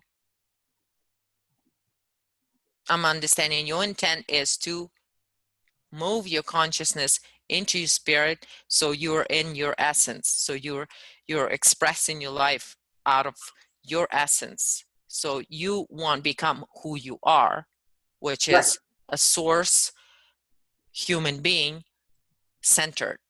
Yes, and So just that intent. I'm sorry, I didn't mean to interrupt. I just wanted to ask that in order to drop into the essence or get into the spirit, we have to try to heal the overlay programming. Is that what you meant? No, Yes, no. but the intent is first, and then everything else will, because your intent is to be in your essence, to be in your life force, to act and to be fully in control of your body, your existence, your reality, and everything. And then everything, level by level by level, is what you will need to do. The universe will bring that into your what you need to release from your existence. Okay, we're still not on but the it same starts page. with intent. Okay, we're still not on the same page. Let me try to I'm an Asperger, so I sometimes I have to try 2 or 3 times to clarify what I'm trying to say to get on your page.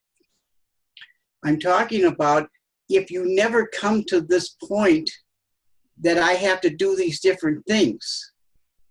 It's like for lack of not understanding, if I'm making myself clear, if I was mentally challenged, okay, and I didn't have the capabilities to do what you're asking me to do, how does one, what happens to them if they can't comprehend what you're suggesting that we do is to go through these different levels? If we're not capable of getting there, what happens to those people?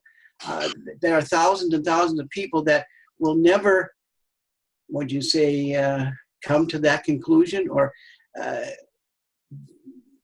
what happens to those people who aren't able to comprehend all the things that you're mentioning that we need to do to move on to the next level or something like that? Does that make sense, or am I? Yeah, there's actually not things that you need to do necessarily. It's just there's people that don't have a mental understanding that they're earthlings, that they are operating from their spirit. They just are. They're just human beings, loving, compassionate human beings. And that's the choice, to be in your center.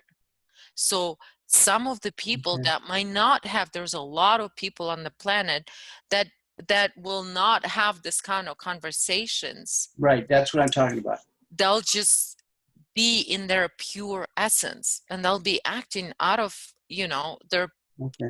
they're already doing it. It's just they don't have this mental concepts. They're not conscious of it.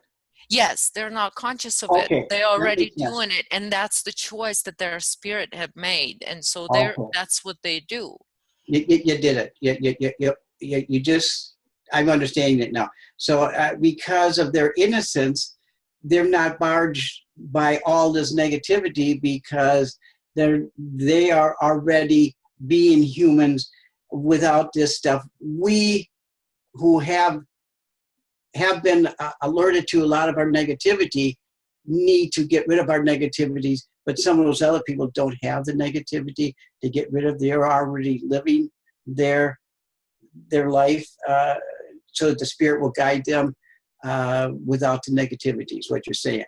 Is that correct? Yes, and the reason we are in this group here, and I think the reason why we're trying to put this into a mental concept, it is specifically, I think, for people that been heavily programmed through religion, like including New Age, that because we have been through that, and those of us that been paying into that, we had so many programs that we need to release. So this is why we having conversations about this, to help our mind to release all those programs and all of those belief systems, because we have multi layers of the belief systems. Especially the New Age religion and the ascension, spiritual teaching, and all of that stuff. There's just so many belief systems that our mind need to work through it and release it.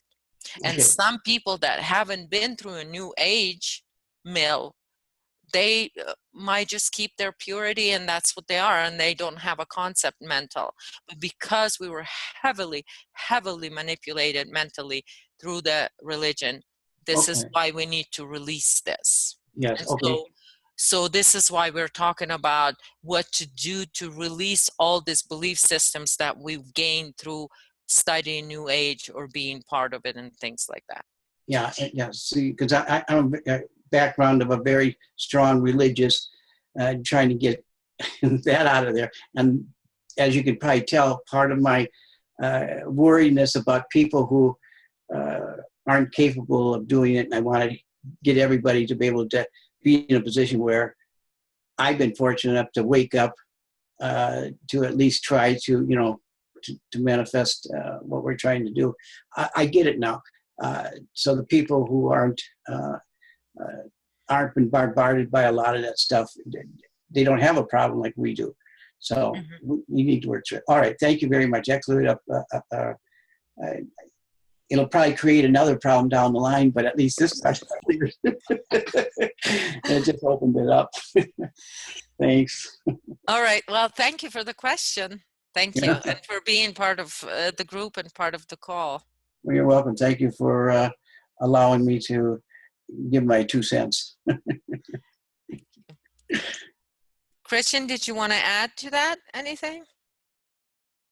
No, I mean, it seemed like you guys both covered it pretty good on like both sides of it. If I were to add anything to it, maybe to kind of get in a little bit more detail of an answer for your question, is it's almost safe to say that the sleeping are sleeping, and if they happen to die while they're still sleeping, I mean, they were just sleeping when they died. Get it? So if you're awake and you die, well, I mean, like, that's where it gets into, I think, reincarnation, or how many times have we been here? How many human lifetimes have you had? And then you kind of start going into, like, religion, which is separation and all that. But to keep it at a more, like, pure and simple thing, I mean, if you die and you didn't complete your mission here on Earth, I mean, everything happens as it's supposed to happen. So you completed your mission indefinitely, no matter what. I mean, it's just, what mission did you complete, and are you going to have to come back, or are you going to get to go somewhere else, or you go to heaven? I mean, everyone has their own ideas of where you go, probably like after death. But yeah, probably, like, to wrap it up, like I said, it's when you get to that point where it's just like I said, if they're sleeping, or if they're awake, I mean, it really doesn't give them, like, well, kind of what you said, like, they hold their innocence, so to speak, but it's not so much their innocence, because, like you said, they did do whatever it is they're supposed to do, including death, because I think even death itself, down to the second, I mean, no one knows it, and no one's ever gonna know it, but it's already pre-done. It's already been, even our success, I think, is pre-done. And that's why I think Linda gave some really good words when she was saying, we're all in the right place already, Yes, we are exactly where we need to be. And so trust yourself, trust that you are on the path, because, like Christian said, you're awake. That's, waking up is huge step. And then you set that intent to be aware, to be yourself, to be in your center. And to be in control of your reality and to create your reality. And then whatever happens after that, your intent is known. Once you set the intent and you put it out there, it's known. So that organic energy will respond to that. Okay. And I just wanted to say really fast that this is moment, excuse me, this is moment by moment too. So, I mean, we are always manifesting, we are always creating, whether it's unconsciously or consciously. So, you know, in the moment that you realize that you're not consciously being present, that you're in that space, that you're allowing your true essence to flow, just very gently bring yourself back. Like, don't allow yourself to get caught up in the conversation, the mental judgment, you know, because that's going to be another program running that's going to pull you away and then manifest more of the same. So just gently bring yourself back to that space, and you know, it's a moment by moment experience, and just allow every single moment to be like this beautiful blank canvas that you can paint upon, and just, you know, allow that whole love and joy to flow with limitlessness, without any definement to it. Just allow the energy to just allow it to be. So I could add something to this discussion, if I may. I see human beings as being composed of two very different types of consciousness. One is finite and one is infinite. And the finite consciousness is really ourselves as we know ourselves, our ego selves. And that consciousness is going to die. It's going to end. It's going to be no more. But the other consciousness that makes us up is the infinite consciousness. And that's the part of us that's creative. I mean, what is infinite consciousness if not creativity? I don't see what else infinite consciousness could be other than creativity. So our only task really is to identify with our infinite consciousness and not misidentify with the finite consciousness that's going to die. The finite consciousness just collects programs, and that's all it can do. And that's not the part that's evolving and is having the spiritual journey. That's the part that's stopping us from having the spiritual journey. So what Ojo was talking about, what about the people that die? That's just the consciousness that's actually inconsequential. I'm sorry to say, but our ego selves are really, in the big scheme of things, inconsequential unless we're creating. We are the creators. And it's not that we're going to be the creators of a reality tomorrow or sometime in the future. We're doing it right now. We just need to identify with that process and become conscious of that infinite creative consciousness that we are. I hope that made sense. Beautiful sense. Thank you so much. That was like a big aha moment for me just then. Separating the infinite conscious from the ego or the personality. Because when I spoke to the fact of being eternal, I think I was identifying with that infinite and not saying, and that was so perfect. In all of my years of being in religion, I never understood until just this moment what I meant by the feeling that I was eternal until you said that. And thank you so much. Niels does that. I got so many ahas moments from him. I lost count. I got what we in the old religion paradigm used to call the Holy Spirit bumps over here from that one. That was awesome. All right. We've been at it for a long time, guys. I know everybody's tired. Betsy's back is killing her. So if anybody would like to state anything else, please do, and then we'll close up. Anybody?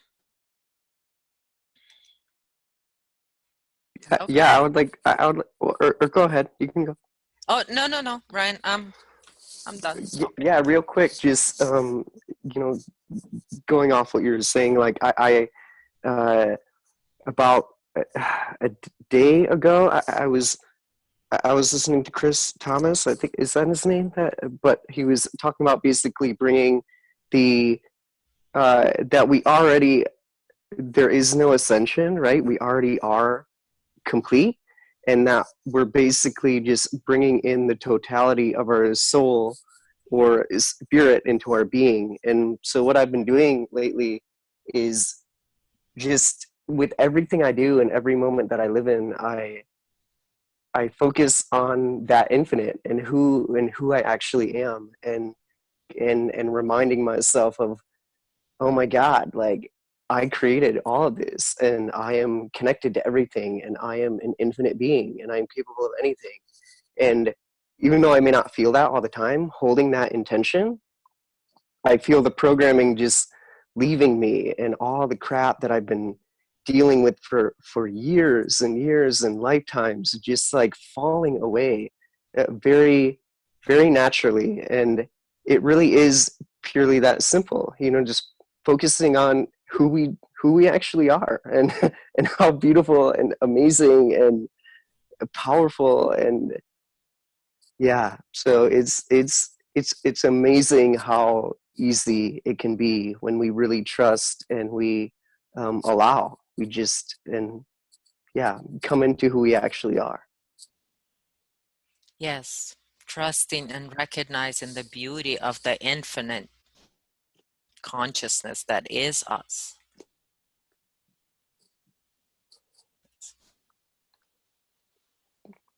So, go ahead. So yeah, just thank you all for, this is so beautiful. And I know I feel like I've been aware of this moment for lifetimes, and it's amazing that it's actually happening and coming together, and really beautiful. So thank you all. Thank you, Ryan. Thank you for being here, and thank you. Anybody else?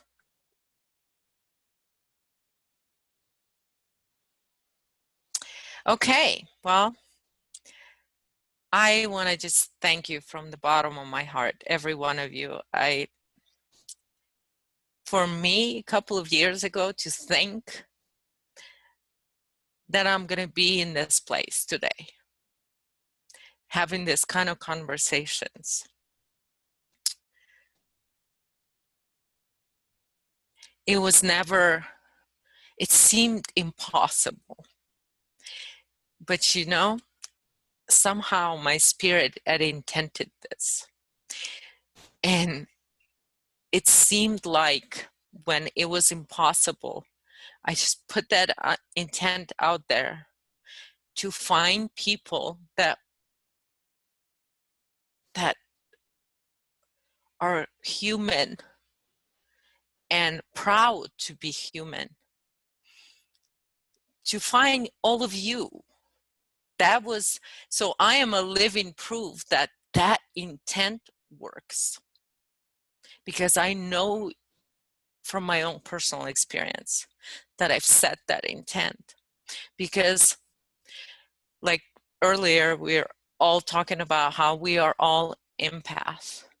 And so it's very difficult to see and start to see this world for how, and the system, how bad it is, and still have the trust that we can withstand this and we can take our power back. And we're doing it. Even if it's on a personal level, we're all doing it, and you guys are all doing it. So I want to thank you so much for making my intent a reality for me. to every one of you. And thank you so much for coming in here and spending this much time of your life here, listening to mostly me talking about this. And so thank you, everyone. And thank you for being in the group. And I hope that we can do this again. Sometimes it went really beautifully and smoothly. We were all worried a little bit that we might not have right knowledge to pull this together, but I think it was perfect. So thank you, everybody.